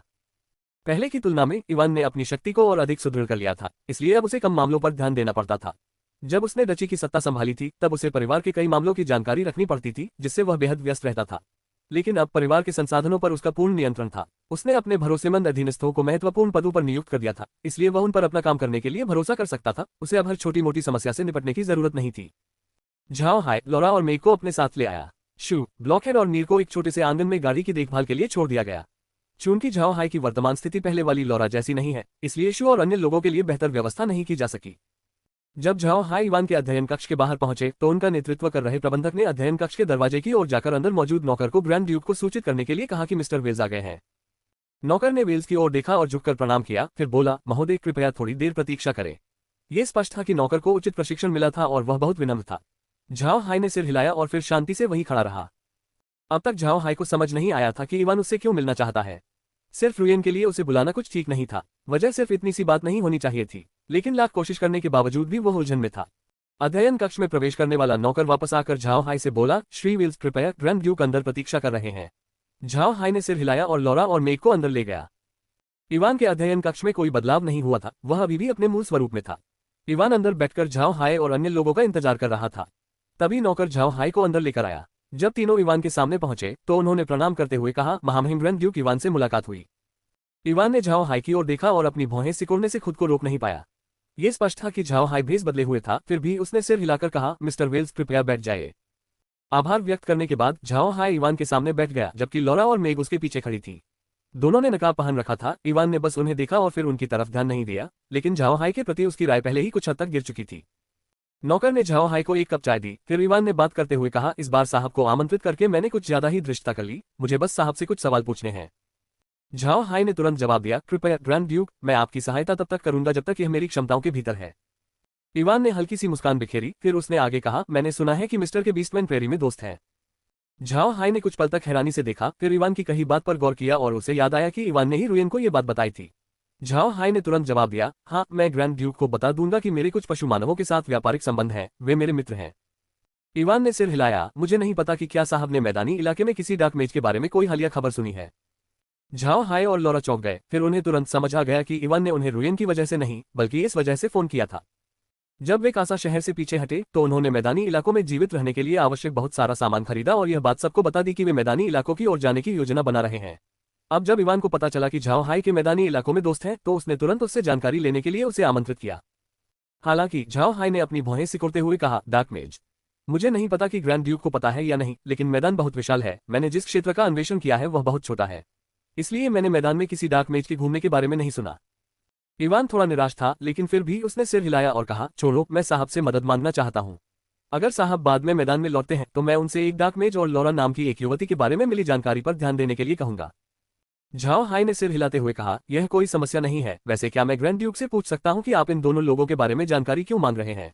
अगर इन्होंने ग्रैंड ड्यूक को नाराज किया है तो मैं अपने दोस्त से इन दोनों की गिरफ्तारी के लिए इनाम घोषित करने के बारे में बात कर सकता हूँ। झाओ हाई ने इवान की प्रतिक्रिया देखने के लिए जानबूझकर ऐसा कहा। इवान चौंक गया, फिर मुस्कुराया और बोला, महामहिम को गलतफहमी हुई है। इन दोनों ने मुझे कोई ठेस नहीं पहुंचाई है, बल्कि इसके विपरीत ये मेरे दोस्त हैं। लेकिन एक पुराने मामले के कारण वे व्यापार के सिलसिले में बीस्टमैन प्रेरी गए थे, जिसके बाद हमारा उनसे कोई संपर्क नहीं रहा। मैं उनकी स्थिति जानना चाहता था। झाओ हाई को अचानक ज्ञान प्राप्त हुआ और उसने शर्मिंदा होकर जवाब दिया, मैंने ग्रैंड ड्यूक को गलत समझा था, तो वे ग्रैंड ड्यूक के मित्र हैं। ग्रैंड ड्यूक निश्चिंत हो सकते हैं, मैं उनकी देखभाल करने में आपकी मदद करूंगा। क्या मैं उनके नाम पूछ सकता हूँ? एवं मुस्कुराई, जी हाँ, डार्क मेज का नाम झाओ हाई है, दूसरी लॉरा थी। लॉरा मूल रूप से माँ की परिवार से थी। मुझे उम्मीद है कि महोदय उन पर ध्यान देंगे। झाओ हाई ने जवाब दिया, ग्रैंड ड्यूक बहुत ही विनम्र है, यह मेरे लिए तो बस एक छोटी सी बात है। मैं जानकारी जुटाने में मदद के लिए अपने पशु मानव मित्रों से पूछ सकता हूँ। इवान ने सिर हिलाते हुए कहा, तो महोदय, आपको परेशान करने के लिए क्षमा चाहता हूँ। अगली बार जब महोदय डची आए तो कृपया हवेली में मुझसे मिलने आए। आप जैसे उत्कृष्ट युवक से मिलकर मुझे बहुत खुशी होगी। झाओ हाई ने हंसते हुए कहा, ग्रैंड ड्यूक तो जरूरत से ज्यादा तारीफ कर रहे हैं। ये तो बस एक छोटा मोटा कारोबार संभालता है, बस गुजारा करने लायक, इससे ज्यादा कुछ नहीं। बिल्कुल भी असाधारण नहीं है। फिर झाओ हाई ने मौसम का जायजा लेने का नाटक करते हुए इवान से कहा, आसमान में पहले ही देर हो चुकी है, मुझे विदाई लेनी होगी, मुझे कल सुबह जल्दी निकलना है। मैं ग्रैंड ड्यूक से क्षमा चाहता हूँ। फिर वह खड़ा हो गया। इवान ने हल्की सी मुस्कान के साथ जवाब दिया, मैंने अपने निमंत्रण से आपको थका दिया है। फिर इवान खड़ा हुआ और झाओ हाई को बाहर ले जाने के लिए तैयार हुआ, लेकिन अचानक उसकी नजर लॉरा और मेघ पर पड़ी। हालांकि दोनों ने नकाब पहन रखा था, लेकिन उनके चेहरे केवल एक पतले कपड़े से ढके हुए थे। अगर ध्यान से देखा जाए तो उनके चेहरे दिखाई दे रहे थे। दोनों की इस हालत ने इवान को घूरने पर मजबूर कर दिया। फिर उसकी दोनों आंखें चमक उठीं। उसने लॉरा को ध्यान से देखा, फिर उसने मेघ को गौर से परखा। इवान के हाव भाव देखकर झाओ हाई को बेचैनी हुई, ऐसा लगा जैसे इवान ने कुछ देख लिया हो। उन्होंने तुरंत कहा, ग्रैंड ड्यूक, कृपया मुझे विदा करने की जहमत न उठाएं, मैं स्वयं ही जा रहा हूं। फिर वे मेघ और लॉरा को अध्ययन कक्ष से बाहर ले गए। इस समय इवान उन्हें घूर रहा था। इवान आश्चर्यचकित हुए बिना नहीं रह सका और तुरंत चिल्लाया, महाराज कृपया रुकिए। झाओ हाई रुका और फिर इवान की ओर मुड़ा। इवान ने उसे ध्यान से देखा। उसकी आंखों में खुशी की एक झलक दिखी। फिर उसने नौकर को आदेश दिया, तुम पहले बाहर जाओ, ध्यान रखना कि कोई मेरे अध्ययन कक्ष के पास न आए। नौकर ने बात मान ली और फिर बाहर जाकर दरवाजे की रखवाली करने लगा। झाओ हाई मन ही मन शिकायत करने लगा, उसे पूरा यकीन था कि इवान को कुछ पता चल गया है। नौकर के जाते ही इवान तुरंत दरवाजे पर पहुंचा और बाहर की ओर ध्यान से देखा। फिर उसने झाओ हाई की ओर सिर घुमाया और अजीब भाव से उसे देखा। झाओ हाई ने इवान को हैरानी से देखा और पूछा, क्या मैं जान सकता हूं कि ग्रैंड ड्यूक को मेरी जरूरत क्यों है? इवान ने झाओ हाई के चेहरे को देखा और आह भरते हुए कहा, लड़के, अब दिखावा करने की कोई जरूरत नहीं है। क्या तुम्हें सच में लगता है कि इतने सालों से तुम्हें न देखकर मैं तुम्हें पहचान नहीं पाऊंगा? अगर मैं तुम्हें पहचान भी न पाऊं तो क्या तुम्हें लगता है कि मैं मेघ को नहीं पहचान पाऊंगा? तुम्हें अब भी नहीं पता, लेकिन तुम्हारे पिता ने मुझे तुम्हारी तस्वीर दी है, मैं तुम्हारा चेहरा पहचान सकता हूँ। झाओ हाई ने खाली निगाहों से देखा। जब इवान ने मेघ का नाम लिया तो वह समझ गया कि उनका रहस्य उजागर हो चुका है। उसे नहीं लगा था कि इवान की दृष्टि इतनी तेज है। इवान ने झाओ हाई को अजीब नजरों से देखा। मुझे समझ नहीं आ रहा, तुम और लॉरा साथ क्यों हो? लॉरा, क्या हो रहा है? लॉरा भी हैरान थी। उसने कभी सोचा भी नहीं था कि इवान उसे पहचान लेगा। चूंकि उनका भेद खुल चुका था, इसलिए अब घूंघट पहनने का कोई मतलब नहीं था। इसलिए उसने घूंघट हटा दिया और इवान की तरफ देखकर बोली, अंकल, इवान ने मुझे कैसे पहचान लिया? मेघ ने भी अपना घूंघट हटा दिया। हालांकि झाओ हाई ने कोई प्रतिक्रिया नहीं दी। उसने इवान को देखा। इवान ने लॉरा के सवाल का जवाब नहीं दिया, बल्कि झाओ हाई की ओर देखते हुए पूछा, एडम, तुम लॉरा के साथ क्यों हो? क्या चल रहा है? इवान की बात सुनकर झाओ हाई का दिल आखिरकार टूट गया, क्योंकि इवान ने उसे पहचान लिया था। उसने आह भरी और जवाब दिया, भतीजे ने चाचा इवान को देख लिया है। आपके भतीजे ने अपना नाम बदल लिया है। अब मेरा नाम झाओ हाई बुढ़ा है, आप मुझे झाओ हाई कह सकते हैं। इवान ने झाओ हाई को घूरते हुए कहा, झाओ हाई, तुमने कहा कि तुम झाओ हाई हो। डार्क मेज झाओ हाई। झाओ हाई ने सिर हिलाते हुए कहा, मैं ही हूँ। मेरा भतीजा अतीत में डची में डार्क मेज झाओ हाई के रूप में प्रकट हुआ था। झाओ हाई की बातें सुनकर इवान को यकीन नहीं हुआ। ये कैसे संभव है? यह असंभव है। क्या तुमने शून्यता का जल नहीं पिया? तुम अंधकार तत्व जादू का उपयोग कैसे कर सकते हो? झाओ हाई ने इवान की ओर देखते हुए कहा, अंकल इवान, मैंने शून्यता का जल पिया था। हालांकि यह जल किसी व्यक्ति को जादू सीखने या चीज से लड़ने में असमर्थ बना देता है, फिर भी वे अपनी भिन्न क्षमताओं का उपयोग कर सकते हैं। जब मेरे भतीजे ने शून्यता का जल पिया तो मुझे एक भिन्न क्षमता प्राप्त हुई, इसलिए मैं एक डार्क मेज होने का नाटक कर सकता हूँ। नोट: मुझे यह अध्याय पसंद आया। मुझे लगता है कि यह पहली बार था जब झाओ हाई की पहचान किसी ऐसे व्यक्ति के सामने उजागर हुई जो इस मामले में प्रत्यक्ष रूप से शामिल नहीं था। अध्याय 318 रुयन के साथ यात्रा। इवान के अध्ययन कक्ष से निकलते समय झाओ हाई को बहुत चक्कर आ रहे थे। संदेह होने के डर से इवान ने झाओ हाई को अपने अध्ययन कक्ष में ज्यादा देर नहीं रोका। इवान उसके साथ बाहर नहीं गया, लेकिन रुयन के उनके साथ रोसेन साम्राज्य की ओर जाने का मामला पहले ही तय हो चुका था। हालांकि झाओ हाई इसके खिलाफ था, लेकिन कोई और रास्ता नहीं था। सच कहें तो वह रुयन के साथ घुलना मिलना नहीं चाहता था, लेकिन अब यह लगभग नामुमकिन हो गया था। लॉरा झाओ हाई के साथ थी, उसके पास भी कहने के लिए कुछ नहीं था। वह भी नहीं चाहती थी कि रुयन उनके साथ यात्रा करे। हालांकि इवान सही था कि रुयन झाओ हाई की प्रतिष्ठा के लिए सबसे अच्छी ढाल साबित होगी। अध्ययन कक्ष के निकास द्वार पर एक नौकर तुरंत झाओ हाई के पास आया और झुककर बोला, महाराज, आपकी गाड़ी पहले से ही सामने खड़ी है। झाओ हाई ने सिर हिलाया और समूह नौकर के पीछे पीछे मुख्य द्वार तक गया। झाओ हाई और बाकी दोनों ने सामने खड़ी गाड़ी को टकटकी लगाकर देखा। ये गाड़ी उनकी थी, लेकिन ऐसा लग रहा था कि इस पर कोई विशेष चिन्ह लगा हुआ है।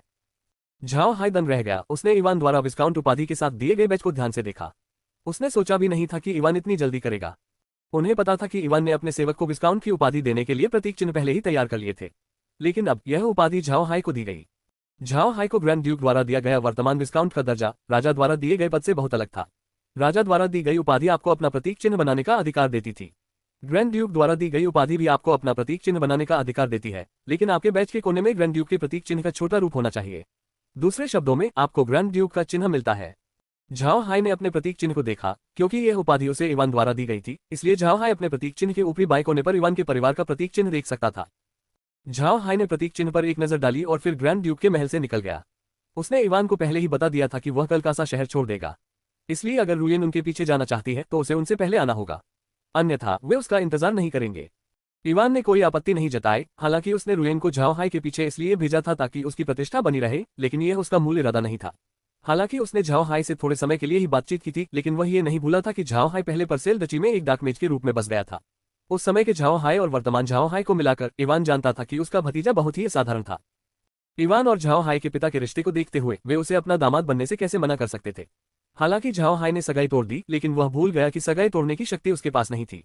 हालांकि इवान अभी झाओ हाई का मन नहीं बदल सकता था, लेकिन उसे उम्मीद थी कि झाओ हाई और रुयन के बीच अच्छे संबंध बन जाएंगे और वे एक दूसरे को पसंद करने लगेंगे। अगर वे एक दूसरे को पसंद करने लगे तो बाकी सारी समस्याएं आसानी से हल हो जाएंगी। हालांकि इवान ये भी जानता था कि झाओ हाई को रुयन में कोई दिलचस्पी नहीं हो सकती। रुयन अपनी सगाई तोड़ने पर अड़ी हुई थी। बुढ़ा परिवार को भी इस बात का पता था, क्योंकि ग्रीन को सगाई तोड़ने के समय इसकी सूचना दी गई थी और ग्रीन के लिए झाओ हाई को इसके बारे में न बताना असंभव था। इसलिए इवान के पास झाओ हाई की मदद करने के अलावा कोई चारा नहीं था जिससे झाओ हाई उसका आभारी हो जाए और शायद रुयन को उसके पक्ष में कर ले। अगर किस्मत इवान का साथ दे तो शायद उसकी योजना सफल हो जाए। इवान को यह बात बिल्कुल स्पष्ट थी कि अगर उसने झाओ हाई की मदद नहीं की तो झाओ हाई अपनी मौजूदा ताकत के साथ जीवित रह सकता है। उसे किसी से डरने की जरूरत नहीं है। खासकर जब झाओ हाई रोसेन साम्राज्य पहुंचेगा तो अक्सू साम्राज्य के मामले उस पर कोई असर नहीं डाल पाएंगे। तब झाओ हाई को इवान की परवाह करने की जरूरत नहीं होगी। इसलिए इवान को इस अवसर का लाभ उठाना चाहिए और ऐसी परिस्थितियां बनानी चाहिए जहां रुयन को झाओ हाई से मिलने का मौका मिले। अन्यथा रुयन को भविष्य में ऐसा करने के ज्यादा मौके नहीं मिलेंगे। सौभाग्य से इवान को कुछ जानकारी मिली जिससे पता चला कि रुयन की नजर में झाओ हाई की छवि काफी अच्छी थी। हालांकि शैली होटल में थोड़ी कहासुनी हुई, लेकिन ऐसा लग रहा था कि इससे रुयन झाओ हाई के प्रति और भी ज्यादा सतर्क हो गई। इवान के लिए उसकी यह बेटी सिरदर्द थी। वह जानता था कि उसकी मां ने उसे बहुत लाड प्यार दिया था, जिससे उसमें बुरी आदतें पड़ गई थी। हालांकि रुयन पहले उसके साथ बहुत बदतमीजी करती थी और उसे बहुत गुस्सा दिलाती थी, फिर भी वह उसकी बेटी थी, वह उसके भविष्य को नजरअंदाज नहीं कर सकता था। झाओ हाई ने इवान के इरादों का सही अनुमान लगाया, लेकिन भले ही यह वही था जिसकी उसे उम्मीद थी, वह इवान के अनुरोध को सीधे तौर पर अस्वीकार नहीं कर सकता था, इसलिए उसके पास पालन करने के अलावा कोई विकल्प नहीं था। वे अंधेरा होने से पहले ही होटल पहुंच गए। झाओ हाई और बाकी लोगों ने कल की यात्रा के बारे में चर्चा की और फिर जल्दी आराम किया, क्योंकि उन्हें अगले दिन जल्दी करनी थी। उन्हें इस बात का अंदाजा नहीं था कि ग्रैंड ड्यूक के महल की उनकी यात्रा ने कासा शहर में काफी हलचल मचा दी थी। जब उनकी गाड़ी महल में दाखिल हुई तो उस पर विस्काउंट का कोई चिन्ह नहीं था, लेकिन जब वह बाहर निकली तो उस पर पहले से ही एक चिन्ह लगा हुआ था। इससे कासा शहर के लोग काफी हैरान रह गए। अगली सुबह झाओ हाई और बाकी लोग जल्दी उठ गए। उन्होंने नाश्ता किया और कासा शहर से निकलने की तैयारी की। जब उनका छोटा काफिला शहर से निकला तो उन्होंने देखा कि उनके आगे एक और काफिला चल रहा था। काफिले में 5 गाड़ियां थीं, जिनमें से प्रत्येक पर परसेल परिवार का प्रतीक चिन्ह अंकित था और उनके साथ 100 अंगरक्षक भी थे। काफिले के सबसे आगे एक बेहद आलीशान गाड़ी थी। ऐसा लगता है कि सबसे आगे वाली गाड़ी में यात्री सवार थे और बाकी गाड़ियां सामान से भरी हुई थीं। झाओ हाई ने काफिले को देखा और अनुमान लगाया कि यह निश्चित रूप से रुयन का काफिला है। युवती का अहंकार वाकई बहुत अधिक था। झाओ हाई को बस इसे सहन करना पड़ा और जबरदस्ती मुस्कुराते हुए उसने शू को गाड़ी आगे बढ़ाने का आदेश दिया। शानदार गाड़ी के बगल में आकर रुकी, गाड़ी की खिड़की खुली और रुयन का फूल जैसा चेहरा दिखाई दिया। उसने झाओ हाई को देखकर मुस्कुराते हुए कहा, मिस्टर विल्स, आप देर से आए हैं। झाओ हाई ने अभी भी इवान द्वारा दिया गया मुखौटा नहीं पहना था। वह अभी अभी कासा शहर से निकला था। शहर में कई लोगों ने उसे देखा था। वह नहीं चाहता था कि लोग देखें कि उसका चेहरा रातों रात बदल गया है। वह नहीं चाहता था कि उन्हें शक हो, इसलिए उसने कल वाला रूप ही बनाए रखा। झाओ हाई ने रुयेन को सिर हिलाकर कहा, युवती रुयेन को इंतजार कराने के लिए क्षमा चाहता हूँ, चलिए चलते हैं। फिर उसने अपनी खिड़की बंद कर दी और उस पर पर्दे लगा दिए। उसके बाद उसने शू को गाड़ी आगे बढ़ाने का आदेश दिया। झाओ हाई बहुत ही असभ्य था। अगर कोई और होता तो रुयेन गुस्से से आग बबूला हो जाती, लेकिन झाओ हाई के सामने रुयेन को गुस्सा नहीं आया। उसने हैरानी से मुस्कुराते हुए कहा, सच में बहुत जिद्दी हो जिल, उनके पीछे चलो। जिल ने तुरंत बात मान ली और जल्दी से गाड़ी को झाओ हाई के पीछे लगा दिया। जिल वास्तव में झाओ हाई के प्रति आभारी थी, क्योंकि पिछले कुछ दिनों से रुयेन का मिजाज बहुत खराब था। अगर उनकी किस्मत खराब होती तो उन्हें अचानक कोड़े पड़ जाते, लेकिन जब से रुयेन की मुलाकात झाओ हाई से हुई, उसका मिजाज अचानक सुधर गया। तब से उन्हें एक बार भी कोड़े नहीं पड़े। इसी वजह से जिल झाओ हाई की बहुत आभारी थी। पूरी सुबह वे चुपचाप जल्दी जल्दी चलते रहे। रुयेन ने भी कोई परेशानी खड़ी करने की कोशिश नहीं की। दोपहर होते होते झाओ हाई के समूह ने अपनी गाड़ी में ही खाना खाया और आगे बढ़ गए, जबकि रुयेन के समूह को रुककर खाना खाने की जरूरत पड़ी। झाओ हाई ने उसे परेशान नहीं किया, वह तो बस अपनी गाड़ी चला रहा था। अगर वह रुककर खाना खाना चाहती थी तो वह खा सकती थी। झाओ हाई किसी भी हालत में नहीं रुकेगा। रुयेन के पास जिल को अपने साथ ले जाने के अलावा कोई चारा नहीं था। जब वे बाहर निकले तो उन्होंने कोई सूखा राशन तैयार नहीं किया था। अब रुयेन को बहुत भूख लगी थी। जिल के लिए यह कोई समस्या नहीं थी। रुयेन के पीछे चलने वाले पहरेदारों के लिए भी यही हाल था। वे सभी नौकर थे, इसलिए इस तरह की कठिनाई उनके लिए बहुत आम बात थी। अगर वे आज अचानक नहीं निकलते तो वे कुछ सूखा राशन तैयार कर सकते थे। सैनिकों के लिए ऐसा करना स्वाभाविक था। कई बार ऐसा होता था कि भोजन करने के लिए रुकने का समय नहीं मिलता था, इसलिए घोड़े पर सवार रहते हुए केवल सूखा राशन ही खाया जा सकता था। रुयेन थोड़ी नाराज थी, लेकिन उसे ज्यादा परवाह नहीं थी। उसकी गाड़ी का डिजाइन झाओ हाई की गाड़ी से काफी मिलता जुलता था। उसमें अंदर एक ठंडा करने वाला बॉक्स और एक जादुई भट्टी थी। इसके अलावा गाड़ी में कुछ खाने पीने का सामान भी था, इसलिए अगर उन्हें दोपहर में खाना न भी मिले तो भी वह कुछ खाने पीने का सामान खाकर अपनी भूख मिटा सकती थी। शाम होते होते झाओ हाई ब्लैंका नामक एक छोटे से कस्बे में पहुंचे। इस कस्बे की आबादी काफी कम थी, कुल मिलाकर 1 लाख से भी कम, लेकिन निरंतर आवागमन के कारण ये बहुत समृद्ध था। यहाँ हर जगह होटल और रेस्तरां दिखाई देते थे। झाओ हाई और बाकी लोगों ने आराम करने के लिए ब्राउन होटल नाम का एक मध्यम आकार का होटल चुना था। हालांकि ब्राउन होटल बहुत बड़ा नहीं था, लेकिन उसकी सेवा बहुत अच्छी थी। जब झाओ हाई की गाड़ी होटल के बाहर रुकी तो 2 कर्मचारी तुरंत उनकी सेवा के लिए बाहर आ गए। वे झाओ हाई की गाड़ी के पास खड़े होकर उनके बाहर आने का इंतजार करने लगे। फिर एक कर्मचारी झाओ हाई और बाकी लोगों को होटल के अंदर ले गया और उनके कमरे का इंतजाम करने में मदद की। दूसरा कर्मचारी उनकी गाड़ियों को होटल के पीछे ले जाकर पार्क करने के लिए ले गया। जब झाओ हाई होटल के विश्राम क्षेत्र में पहुंचे तो शू ने अपना कमरा बुक कराने के लिए रिसेप्शन डेस्क पर दस्तक दी। उसी समय रुयेन भी झाओ हाई के पास आ पहुंची। झाओ हाई की प्रतिक्रिया की परवाह किए बिना वह उनके सामने बैठ गई और उत्सुकता से उनके चेहरे को देखने लगी। इस बार झाओ हाई ने पहले से ही एल्फ का मुखौटा पहन रखा था। उसका चेहरा पृथ्वी पर उसके असली चेहरे जैसा हो गया था। एक साधारण लेकिन असाधारण चेहरा, ऐसा चेहरा जिसे आसानी से भुलाया जा सकता था। हालांकि झाओ हाई का स्वभाव अब भी घमंडी था। इसी वजह से रुयेन ने उसे कुछ हद तक पसंद किया और उत्सुकता से झाओ हाई को घूरने लगी।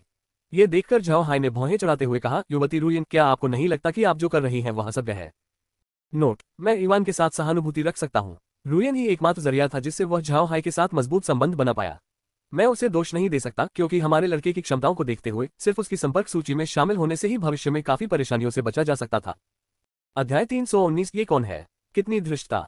युवती रुयेन मुस्कुराए और बोली, मुझे जिज्ञासा है साहब, खास तौर पर इसी चेहरे का इस्तेमाल क्यों करते हैं? झाओ हाई ने शांत भाव से उत्तर दिया, क्या फर्क पड़ता है? चेहरा क्या दर्शाता है? अगर मैं सुंदर भी हूं लेकिन मुझमें ताकत नहीं है तो उसका क्या फायदा? रुयेन ने झाओ हाई के गंभीर चेहरे को देखा और अनजाने में उसके होंठ सिकुड़ गए। महोदय, आपके हावभाव से तो आप गंभीर व्यक्ति नहीं लगते, फिर भी आप अभी इतने गंभीर क्यों हैं? झाओ हाई एक पल के लिए चौंक गया, फिर उसका चेहरा बदल गया। उसने अपना संयम खो दिया था। उसे एक संभ्रांत व्यक्ति की तरह व्यवहार करना था, और गंभीर होने का दिखावा करना संभ्रांत व्यक्ति का काम नहीं होता। रुयेन ने झाओ हाई के चेहरे के भावों को साफ तौर पर समझ लिया था। अब वह झाओ हाई के बारे में और भी उत्सुक हो गई थी। उसने सोचा भी नहीं था कि उन कुछ शब्दों से झाओ हाई की ऐसी प्रतिक्रिया होगी। ये मुखौटे की एक और खासियत थी कि चेहरा बदलते समय चेहरे के भाव भी नए चेहरे पर झलकते थे, जबकि आम मुखौटे ऐसा नहीं कर सकते। झाओ हाई का चेहरा सामान्य हो गया। फिर उसने रुयेन की ओर देखते हुए जवाब दिया, ये व्यक्ति पर निर्भर करता है। मैं केवल उन्हीं लोगों के सामने गंभीर चेहरा बनाता हूं जिन्हें मैं पसंद नहीं करता। रुयेन को लगा कि झाओ हाई की बातें झूठी हैं। अगर झाओ हाई की बात सच होती तो उसके चेहरे का रंग नहीं बदलता। उसने जो कहा वो महज बहाना था, इसलिए रुयेन को बुरा नहीं लगा। अब रुयेन झाओ हाई को और भी उत्सुकता से देख रही थी। झाओ हाई उसे और भी दिलचस्प लगने लगा था। इसी समय शू वहां पहुंचा। उसने झाओ हाई को प्रणाम किया और कहा, युवक स्वामी, मैंने पहरेदारों के लिए 20 निम्न श्रेणी के कमरे और स्वामी और युवती रुयेन के लिए दो उच्च श्रेणी के कमरे बुक करवा दिए हैं। मैं, ब्लॉकहेड और श्रीमान जिल एक मध्यम श्रेणी के कमरे में रहेंगे। झाओ हाई ने सिर हिलाते हुए कहा, पहरेदारों के लिए मध्यम श्रेणी के कमरे का इंतजाम करो। मेरे कमरे के बगल में एक उच्च श्रेणी का कमरा ले लो ताकि आदेश देना और भागने के रास्ते बनाना आसान हो जाए। शू ने बात मान ली, फिर वह मुड़ा और होटल के रिसेप्शन डेस्क पर पहुंच गया। थोड़ी ही देर में कमरे बुक हो गए। आज बहुत सारे लोग थे, इसलिए उन्हें न केवल कमरे बुक करने थे बल्कि खाने पीने का भी इंतजाम करना था। सौभाग्य से शू एक पूर्व भाड़े का सैनिक था, उसे इन सब चीजों की आदत थी, इसलिए बिना किसी गड़बड़ी के सारी व्यवस्थाएं जल्दी से पूरी हो गईं। झाओ हाय अब अमीर था, इसलिए उसे पैसे की परवाह नहीं थी। इस होटल में 100 से अधिक लोगों के लिए भोजन और कमरों की व्यवस्था करने में प्रतिदिन कुछ सोने के सिक्के खर्च हो सकते थे, लेकिन ये कोई बड़ी बात नहीं थी। हालांकि झाओ हाय के पास स्पेस था, फिर भी उन्हें दिखावा करने की जरूरत थी, इसलिए उसने शू को ब्राउन होटल से कुछ सूखा खाना तैयार करने के लिए कहा ताकि यात्रा के दौरान उनके पास खाने के लिए कुछ हो। सब कुछ व्यवस्थित हो जाने के बाद झाओ हाय और बाकी लोग आराम करने के लिए अपने कमरों में चले गए। शू ने होटल से उनके लिए खाना भी तैयार करवाया था। खाना तैयार होते ही वे भोजन कक्ष में झाओ हाय से मिलेंगे। झाओ हाय अब एक नखरेबाज नौजवान की तरह बर्ताव कर रहा था, इसलिए जब नौजवान कहीं जाते थे तो वे अपने कमरे में बैठकर खाना कैसे खा सकते थे। वे दिखावा करते हुए और शान दिखाते हुए भोजनालय में ही खाना खाते थे। इसलिए झाओ हाय आज अपने कमरे में नहीं बैठा बल्कि भोजनालय में गया। हालांकि ये व्यवस्था लॉरा और मेग के लिए बहुत असुविधाजनक थी। इसका कारण ये था कि महाद्वीप की परंपराओं के अनुसार जब झाओ हाय भोजन कर रहा होता है तो लॉरा और मेग मेज पर नहीं बैठ सकती थी, क्योंकि वे उस समय झाओ हाय की रखैले थी, पत्नियां नहीं। लॉरा और मेग की इस मामले में कोई राय नहीं थी। झाओ हाय फिलहाल एक दिखावटी व्यक्ति की भूमिका निभा रहा था। अगर वह अचानक एक अच्छा इंसान बन जाता तो यह अच्छा नहीं होता। अंत में झाओ हाय ने उन्हें पहले अंतरिक्ष में भोजन कराया और जब उनका भोजन समाप्त हो गया तभी झाओ हाय अपने कमरे से बाहर आया और भोजन कक्ष की ओर चल पड़ा। भोजनालय में खाना पहले से ही तैयार था। सभी व्यंजन जादुई सब्जियों से बने थे। हालांकि सर्दी का मौसम था, लेकिन महाद्वीप में घर पर सब्जियां उगाने के तरीके उपलब्ध थे। और हाँ, उनकी कीमतें तो बिल्कुल भी सस्ती नहीं थीं। झाओ हाय अभी बैठा ही था कि रुयेन आ गई और अभद्रता से उसके सामने बैठ गई। झाओ हाय ने भौहें चढ़ा ली, उसे बहुत असहज महसूस हुआ। लॉरा और मेग, जो उसकी असली मंगेतर थी, उसके साथ भोजन करने के लिए मेज पर नहीं बैठ सकती थी, लेकिन रुयेन स्वाभाविक रूप से उसके सामने बैठ गई। इससे झाओ हाय को अपनी वर्तमान स्थिति पर खेद हुआ। हालांकि संतुष्टि नहीं मिली, फिर भी यह काम जारी रखना पड़ा। इसलिए झाओ हाय अपनी मेज पर बैठकर परोसे गए व्यंजनों को देखता रहा और इस तरह उसकी भूख ही खत्म हो गई। झाओ हाय ने मेग की ओर मुड़कर कहा, जेम्मा, जाओ और मुझे वो शराब ला दो जो हम मैदान से लाए थे। मैं आज वो शराब पीना चाहता हूँ। नामों को लेकर समूह में पहले ही चर्चा हो चुकी थी। इस बार मेग का नाम बदलकर जेम्मा कर दिया गया। लॉरा का नाम भी बदलकर जूली कर दिया गया। नीर का नाम नहीं बदला गया। झाओ हाय की बात सुनकर मेग समझ गई कि झाओ हाय उनसे मिल्क वाइन लाना चाहता है। उसने तुरंत उसकी बात मान ली और कमरे से बाहर चली गई। थोड़ी देर बाद वह शराब का थैला लेकर वापस आ गई। मनुष्य अपनी शराब को बोतलों या बर्तनों में रखते थे, कोई भी शराब की थैलियों का इस्तेमाल नहीं करता था। दूसरी ओर लगभग सभी जीव जंतु अपनी दूध की शराब को थैलियों में रखते थे। इसका कारण ये था कि यह सुविधाजनक था। घोड़े पर सवार होकर शराब की थैलियों का इस्तेमाल करना अधिक आरामदायक था। चाहे वो रुयेन हो या भोजन कक्ष में मौजूद अन्य लोग, मेग के हाथों में मौजूद शराब की थैली को लेकर उत्सुक थे। उन्हें समझ नहीं आ रहा था कि झाओ हाय को इस समय अचानक दूध की शराब पीने की इच्छा क्यों हुई। क्या ऐसा हो सकता है कि उसे लगता हो कि किसी जानवर की दूध की शराब इंसान की फलों की शराब से बेहतर है। उस महाद्वीप में पशु मानव की दूध की शराब काफी मशहूर थी। व्यापारी अक्सर मैदानों से दुर्लभ वस्तुएं लाकर महाद्वीप में बेचते थे, लेकिन दुर्भाग्य से कुछ ही मनुष्य दूध की शराब का स्वाद सहन कर पाते थे और आसवन प्रक्रिया न होने के कारण इसकी शेल्फ लाइफ भी बहुत लंबी नहीं होती थी। इन्हीं कारणों से मनुष्यों में दूध की शराब की बिक्री अधिक नहीं होती थी। झाओ हाय को इन सब बातों की परवाह नहीं थी। उसने बस अपने शराब के गिलास को खाली करके मेज पर रख दिया। मेग ने शराब की थैली उठाई और झाओ हाय के लिए एक गिलास मिल्क वाइन डाली। जब शराब परोसी गई तो सब लोग आश्चर्यचकित रह गए। भोजनालय में मौजूद लोगों में से कई ने पहले भी दूध वाली शराब पी थी। उनके मन में दूध वाली शराब सफेद रंग की होती थी, लेकिन झाओ हाय की दूध वाली शराब रंगहीन थी, मानो पानी हो। फिर उन्होंने शराब की सुगंध सूंघी, जिसमें दूध की सुगंध भी मिली हुई थी।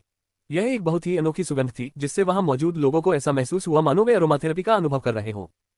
झाओ हाय ने अपना गिलास उठाया और एक घूंट लिया, फिर सिर हिलाकर गिलास नीचे रख दिया। इसके बाद उन्होंने आनंद भरे भाव से कुछ व्यंजन खाए।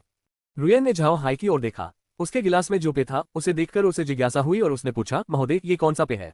रुयेन ने पहले भी दूध से बनी शराब पी थी, लेकिन उसे उसका स्वाद पसंद नहीं आया, इसलिए उसने पीना छोड़ दिया था। आज उसने झाओ हाय के गिलास में रखी दूध से बनी शराब को देखा और उत्सुक हो गई, क्योंकि पहले पी गई दूध से बनी शराब झाओ हाय की शराब से अलग थी। झाओ हाय मुस्कुराया। स्वाभाविक रूप से ये दूध से बनी शराब है। ये वह शराब है जिसे पशु मानव बनाते हैं। रुयेन ने भौहें चढ़ाकर जवाब दिया, लेकिन मैंने पहले भी दूध वाली शराब पी है और वह इससे बहुत अलग थी। झाओ हाय मुस्कुराया। ये खास तौर पर बनाई गई दूध की शराब है, यहाँ तक कि पशु मानवों में भी इसका सेवन व्यापक रूप से नहीं होता था। ये शराब फलों की शराब से कहीं बेहतर है। जेम्मा, युवती रुयेन को एक कप दो, उसे शराब चखाओ। मेग ने बात मान ली। उसने शराब का थैला लिया, रुयेन के पास गई और उसे एक कप शराब दी। फिर वह झाओ हाय के पास लौट आए। रुयेन ने उत्सुकता से अपने गिलास में रखी शराब को देखा, एक गहरी सांस ली और गिलास उठाया। उसने झाओ हाय के चेहरे को देखा और फिर एक छोटा सा घूंट पिया। उसका चेहरा तुरंत लाल हो गया, लेकिन उसने गिलास नीचे नहीं रखा बल्कि एक और घूंट लिया। फिर उसने गिलास नीचे रखा और खाना खाया। उसने झाओ हाय की ओर देखकर कहा, सच में बहुत बढ़िया, इस शराब का स्वाद बहुत अच्छा है। झाओ हाय ने हल्की सी मुस्कान दी और कुछ नहीं कहा। उन्होंने बस कुछ खाना खाया और शराब पी। जब उनका गिलास खाली हो गया तो झाओ हाय ने एक रुमाल लिया और धीरे से अपना मुंह पोंछा। फिर उन्होंने रुयन की ओर मुड़कर कहा, युवती, आप आराम से समय बिताए, मैं अब चलता हूँ। रुयन के गिलास में अभी भी आधा कप शराब बची थी। हालांकि शराब बहुत अच्छी थी पर बहुत तेज थी, इसलिए रुयन ने उसे धीरे धीरे पिया। अब रुयन का चेहरा एकदम लाल हो गया था और वह और भी आकर्षक लग रही थी। लेकिन झाओ हाय ने मानो इस पर ध्यान ही नहीं दिया, वह बस उठा और चला गया। झाओ हाय को जाते देख रुयन का पीने का मन नहीं हुआ। वह भी खड़ी हुई और अपने कमरे की ओर चल पड़ी। भोजनालय में बैठे बाकी लोग रुयन के आधे खाली गिलास में बची हुई दूध की शराब को देख रहे थे। उन्हें लगा कि अगर भोजनालय में ज्यादा लोग न होते तो कोई न कोई उस गिलास में बची शराब पी चुका होता। झाओ हाय अपने कमरे में लौटकर तुरंत खाने की तैयारी करने के लिए स्पेस में चला गया। उसने डाइनिंग हॉल में पेट भरकर खाना नहीं खाया था क्योंकि उसे रुयन के साथ खाना खाने का मन नहीं था। लेकिन उसे दिखावा तो करना ही था, इसलिए उसने बस एक गिलास शराब पी और हॉल से निकल गया। लेकिन उसने यह नहीं सोचा था कि जैसे ही वह उस जगह में प्रवेश करेगा उसे एक सूचना सुनाई देगी। छलावरण उपकरण सुसज्जित आपूर्ति वर्ग मुखौटा प्रकार व्यक्ति का रूप बदल सकता है। विशेषता निकाली जा रही है, होस्ट स्टाफ में एकीकृत किया जा रहा है। होस्ट अब घोस्ट स्टाफ के माध्यम से इस विशेषता का उपयोग कर सकता है। झाओ हाय अवाक होकर घूर रहा था। उसे याद आया कि उसने अपना मुखौटा नहीं हटाया था। अब उसे इस भेष बदलने की क्षमता के बारे में बहुत जिज्ञासा हो रही थी। इसलिए उसने अपना मुखौटा हटाया और अपना भूतिया डंडा निकाला। भूतिया डंडे पर बनी खोपड़ी पर रहस्यमय चिन्ह दिखाई दे रहे थे। झाओ हाय ने तुरंत कहा, भेष बदलने की क्षमता का उपयोग करो। उसके ऐसा कहते ही डंडे के ऊपर बनी खोपड़ी उड़कर झाओ हाय के सिर पर आ गिरी। झाओ हाय इतना भयभीत हो गया कि उसने अपनी आंखें बंद कर ली, लेकिन अंत में उसे कुछ भी महसूस नहीं हुआ। झाओ हाय ने आंखें खोलकर खुद को देखा तो पाया कि उसके शरीर में कोई बदलाव नहीं हुआ था। लेकिन भूतिया छड़ी अब एक सामान्य छड़ी जैसी दिख रही थी। बस फर्क इतना था कि वह हरे क्रिस्टल से बनी हुई लग रही थी और बेहद खूबसूरत थी। छड़ी पर बनी खोपड़ी गायब हो गई थी। झाओ हाय एक दर्पण के सामने पहुंचा और अपना चेहरा देखा। उसने पाया कि मुखौटा पहनने के समय से लेकर अब तक उसके रूप में कोई बदलाव नहीं आया था। इतना ही नहीं, एक और आश्चर्यजनक बात यह थी कि उसके चेहरे की त्वचा और गर्दन की त्वचा में कोई अंतर नहीं था। ऐसा लग रहा था मानो उसने कोई भेष नहीं बदला हो। अब वह सचमुच पृथ्वी पर रहने वाले झाओ हाय जैसा ही लग रहा था, सिवाय त्वचा के रंग और आंखों के रंग के, जो अलग थे।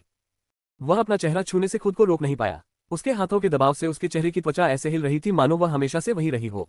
अब उसे डर लगने लगा कि कहीं कोई देवता भी ना आ जाए तो भी वे यह नहीं जान पाएंगे कि उसने भेष बदला हुआ है।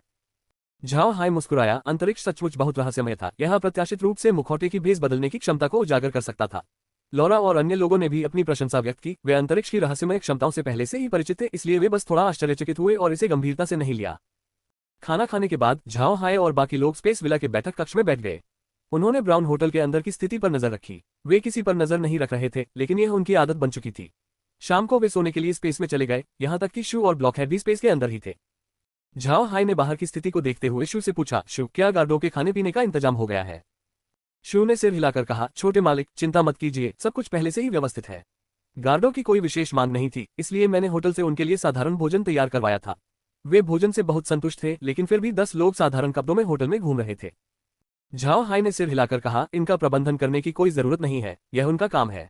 वे ऐसा इसलिए करते हैं ताकि हम चिंता मुक्त रह सकें, लेकिन आप तीनों को किसी को होटल की स्थिति पर नजर रखने और हमें तुरंत सूचित करने के लिए नियुक्त करना चाहिए। शू, ब्लॉकहेड और रॉकहेड ने सहमति में सिर हिलाया। शाम को निगरानी करते समय वे बस बैठक कक्ष में बैठकर स्क्रीन के माध्यम से स्थिति देख सकते थे। ये बहुत आसान काम था। रात अभी बाकी थी, इसलिए झाओ हाय और बाकी लोगों ने आराम करने से पहले नहा धोकर स्नान किया। अंतरिक्ष बहुत शांत था, हवा भी बहुत अच्छी थी, इसलिए लोग जल्दी सो गए। जब झाओ हाय गहरी नींद में सो रहा था तभी अंतरिक्ष पत्थर से आवाज आई, गुरुजी, युवा गुरुजी, जल्दी उठिए, कुछ हो रहा है। झाओ हाय ने खाली निगाहों से देखा, फिर अचानक होश में आ गया। वह तेजी से बैठक कक्ष की ओर बढ़ा और स्क्रीन पर नजर डाली। स्क्रीन पर ब्राउन होटल के अंदर की स्थिति दिखाई दे रही थी। 100 लोगों का एक समूह होटल को घेरे हुए था और उसकी ओर दौड़ रहा था। परसेल गार्ड को पहरे पर तैनात किया गया था, लेकिन उसे हटा दिया गया। ऐसा लगता है कि दुश्मन ने इस बार पहले से ही मृत सैनिकों का इस्तेमाल किया है। झाओ हाय ने शू की ओर मुड़कर कहा, अपने कमरे में जाओ और सोने का नाटक करो। जब मेरे कमरे से कोई आवाज आए तो बाहर आ जाना। शू और ब्लॉकहेड ने बात मान ली और फिर वे अंतरिक्ष से गायब होकर अपने कमरों में लौट गए। झाओ हाय ने गंभीरता से कहा, कए, बाहर आओ। हमारे जाने के बाद स्क्रीन पर स्थिति पर ध्यान देना। ये लोग जरूर मेरे कमरे की ओर आ रहे होंगे, ध्यान रखना और उन सैनिकों द्वारा इस्तेमाल किए गए अदृश्यता जादू का पता लगाना। कए ने बात मान ली और चमकती आंखों से होटल की स्थिति का जायजा लिया। झाओ हाय और अन्य लोग होटल के कमरे में पहुंचे और अपने अपने बिस्तरों पर लेट गए, दुश्मन के आने का इंतजार करने लगे। हालांकि ये लोग अभी तक होटल में दाखिल नहीं हुए थे, लेकिन झाओ हाय को पहले से ही यकीन था कि वे उसी की तरफ आ रहे हैं, वरना वे होटल पर हमला नहीं करते। आज रात होटल पर हमला होना आम बात नहीं है। ब्राउन होटल 1-2 दिन पहले ही नहीं खुला था, बल्कि ब्लेंका में एक स्थापित प्रतिष्ठान था। अगर उन पर इस तरह बार बार हमले होते रहे तो उनका कारोबार चलाना मुश्किल हो जाएगा। इस समय काए ने अचानक कहा, युवा स्वामी, वे आ गए हैं। दरवाजे के सामने एक गुप्त रूप से घात लगाए बैठा हुआ है। झाओ हाय अपने बिस्तर से उठ बैठा और रूपांतरित भूत छड़ी निकाली। फिर उसने पुकारा, कौन है? कितनी धृष्टता है? अध्याय 320 8 भुजाओं वाला दानव। चिल्लाने के बाद झाओ हाई ने अपने हाथों में पकड़ी हुई छड़ी को लहराया और फिर 1 मीटर व्यास का अग्निगोला होटल के दरवाजे की ओर बढ़ा। धमाका, पूरा होटल हिल गया। फिर झाओ हाई के दरवाजे के बाहर से एक दयनीय चीख सुनाई दी। जाहिर है झाओ हाई के अग्निगोले ने उस बदकिस्मत सैनिक की चुप कर रहने की क्षमता को भंग कर दिया था। इसी समय झाओ हाई के ठीक बगल वाले कमरे का दरवाजा खुला। ब्लॉकहेड और शू अपने हथियार लिए हुए थे। युवा मालिक, क्या हुआ? झाओ हाई ने जोर से कहा, कुछ कुख्यात सैनिकों ने हमला किया, मैंने उन्हें मार डाला। झाओ हाई की आवाज इतनी तेज थी कि पूरे होटल में हलचल मच गई। रुयन के गार्डों ने अपने हथियार उठा लिए और कार्रवाई करने लगे। उन्हें अपने कवच पहनने का भी समय नहीं मिला। जिल एक तलवार जैसी दिखने वाली वस्तु को हाथ में लिए हुए रुयन के कमरे की ओर दौड़ी। ऐसा लगता है कि जिल कोई साधारण नौकरानी नहीं थी। इसी समय रुयान भी लड़खड़ाते हुए अपने कमरे से बाहर निकली और जिल को हैरानी से देखते हुए बोली, जिल क्या हुआ? इतना शोर क्यों हो रहा है? जिल ने जवाब दिया, महामहिम, अभी अभी किसी ने मिस्टर वेल्स पर हमला किया, लेकिन मिस्टर वेल्स ने पहले ही इसका निपटारा कर दिया है। हमने जो रात्रि रक्षक गश्त के लिए भेजे थे वे शायद दुर्भाग्यपूर्ण अंत का शिकार हो गए। रुयन समझदार थी, इसलिए वह तुरंत संभली और झाओ हाई के दरवाजे के उन टुकड़ों की ओर मुड़ी जिन्हें उसने आग के गोले से नष्ट कर दिया था। उसका चेहरा बिगड़ गया और फिर उसने आदेश दिया, तुरंत किसी को भेजकर पता लगाओ कि हमला करने की हिम्मत किसने की। इसी समय रुयन की 2 दासियां भी आ गईं। उनमें से एक के हाथों में कपड़ों का एक सेट था। उसने रुयन की ओर मुड़कर धीरे से कहा, महाराज, पहले कुछ कपड़े पहन लीजिए। रुयन ने इस समय अपने रात्रि वस्त्र पहने हुए थे और ये काफी आकर्षक रात्रि वस्त्र थे। होटल में इस समय काफी अफरा तफरी मची हुई थी। अगर कोई दौड़कर उसे देख लेता तो स्थिति और भी खराब हो जाती। रुयन ने सिर हिलाया, फिर अपने कमरे में लौटकर जल्दी से कपड़े पहन लिए। थोड़ी देर बाद वह कमरे से बाहर निकली और जिल से पूछा, मिस्टर वेल्स की हालत कैसी है? जिल ने जवाब दिया, वह ठीक है साहब, अभी अपने कमरे से बाहर नहीं निकले थे। शू दुश्मनों से निपटने के लिए बाहर गया था, लेकिन हमलावरों ने साहब को बहुत कम आंका। उन्हें नहीं पता था कि साहब अग्नि तत्व के जादूगर हैं। रुयन चौंक गई, फिर उसने सिर हिलाया, लगता है साहब वाकई बहुत शक्तिशाली हैं। साहब अग्नि तत्व के जादूगर हैं, उनकी दासी वायु तत्व की जादूगरनी है और उनके रथ चालक 1000 परछाइयों का शू है। कौन जाने उनके दूसरे रथ का चालक कितना शक्तिशाली होगा। इस समय बाहर से युद्ध की आवाजें सुनाई दे रही थीं और थोड़ी देर में वे आवाजें गायब हो गईं। तभी शू बाहर से अंदर आया। वह जल्दी से झाओ हाई के कमरे में गया और बोला, गुरुजी, मामला सुलझ गया है। झाओ हाई ने सिर हिलाया, फिर अपने कमरे से बाहर निकला। उसने पहले से ही अपने कपड़े पहन रखे थे। लौरा और मेग उसके पीछे पीछे चली। समूह होटल के प्रांगण की ओर चल पड़ा। रुयन भी जल्दी से उनके पीछे पीछे चली। उसके रक्षक अत्यंत सतर्क रहते हुए अपने हथियार ताने हुए थे। झाओ हाई झटपट आंगन में पहुंचा। वहां एक मोटा आदमी पहले से ही उनका इंतजार कर रहा था। झाओ हाई को बाहर आते देख वह मोटा आदमी तेजी से झाओ हाई की ओर दौड़ा, लेकिन शू ने उसे आगे बढ़ने से रोक दिया। वह मोटा आदमी तुरंत रुक गया। फिर उसने झाओ हाई को नमस्कार करते हुए कहा, माननीय महोदय, मैं ब्राउन होटल का मालिक हूँ। महोदय, मुझे पहले हुई घटना के लिए क्षमा मांगनी होगी। महोदय, कृपया मुझ पर विश्वास करें, क्योंकि इसका हमारे होटल से कोई लेना देना नहीं था। झाओ हाई उस मोटे आदमी को गौर से देख रहा था। मोटे आदमी ने बेहद शानदार कपड़े पहने थे और उसके बाल एकदम सलीके से कंघी किए हुए थे। उसके मोटे सिर पर पसीना साफ दिख रहा था, लेकिन उसके चेहरे पर कोई भाव नहीं था, जिससे वह बहुत अजीब लग रहा था। झाओ हाई को लगा कि कुछ गड़बड़ है, लेकिन वह समझ नहीं पा रहा था कि क्या। तभी कदमों की आहट सुनाई दी। झाओ हाई ने मुड़कर देखा तो रुयन खड़ी थी। रुयन के बाल बिखरे हुए थे और कपड़े भी जल्दबाजी में पहने हुए लग रहे थे। ये देखकर झाओ हाई चौंक गया, लेकिन उसे तुरंत समझ आ गया कि क्या गड़बड़ है। उसने मोटे आदमी की ओर मुड़कर कहा, क्या तुम इस जगह के मालिक हो? उस मोटे आदमी ने तुरंत सिर हिलाया और कहा, जी जनाब, मैं ही इस पुराने और प्रतिष्ठित स्थान का मालिक हूँ, ब्राउन। झाओ हाई ने सिर हिलाया। फिर जब उसने देखा कि मोटा आदमी शांत हो गया है तो उसने अचानक शू से कहा, इसे मार डालो। शू ने हैरानी से देखा, लेकिन तुरंत हरकत में आया और उसकी कुल्हाड़ी मोटे आदमी के सिर की ओर चली गई। मोटे सरदार ने अचानक शरीर को इस तरह से हिलाया कि वह अजीबोगरीब लग रहा था। उसका शरीर हिलता हुआ शू की कुल्हाड़ी से बच गया, लेकिन मानो वह शू का उपनाम 1000 परछाइयां भूल गया था। जैसे ही उसका शरीर कुल्हाड़ी से बचा, अचानक उसके चारों ओर परछाइयों का एक पूरा झुंड प्रकट हो गया, जिससे जगह ही एकदम भर गई। उनके हाथों में भी वैसी ही कुल्हाड़ियां थीं और वे मोटे सरदार को बुरी निगाहों से देख रहे थे। जब मोटे आदमी को लगा कि उसके पास जाने के लिए कोई और जगह नहीं है, तो वह अचानक चिल्ला उठा और उसका शरीर हिलने लगा। उसके शरीर से कपड़े उतर गए और जब लोगों का ध्यान अभी भी उसके कपड़ों पर ही था, तभी अचानक एक छोटा और पतला आदमी प्रकट हुआ और झाओ हाई की ओर झपटा। साथ ही उसने अपना हाथ उठाया और झाओ हाई की ओर ठंडी रोशनी फेंकी और अपने दोनों हाथों से वार किया। शू ने स्थिति देखी और घबराए बिना नहीं रह सकी। 8 भुजाओं वाला राक्षस।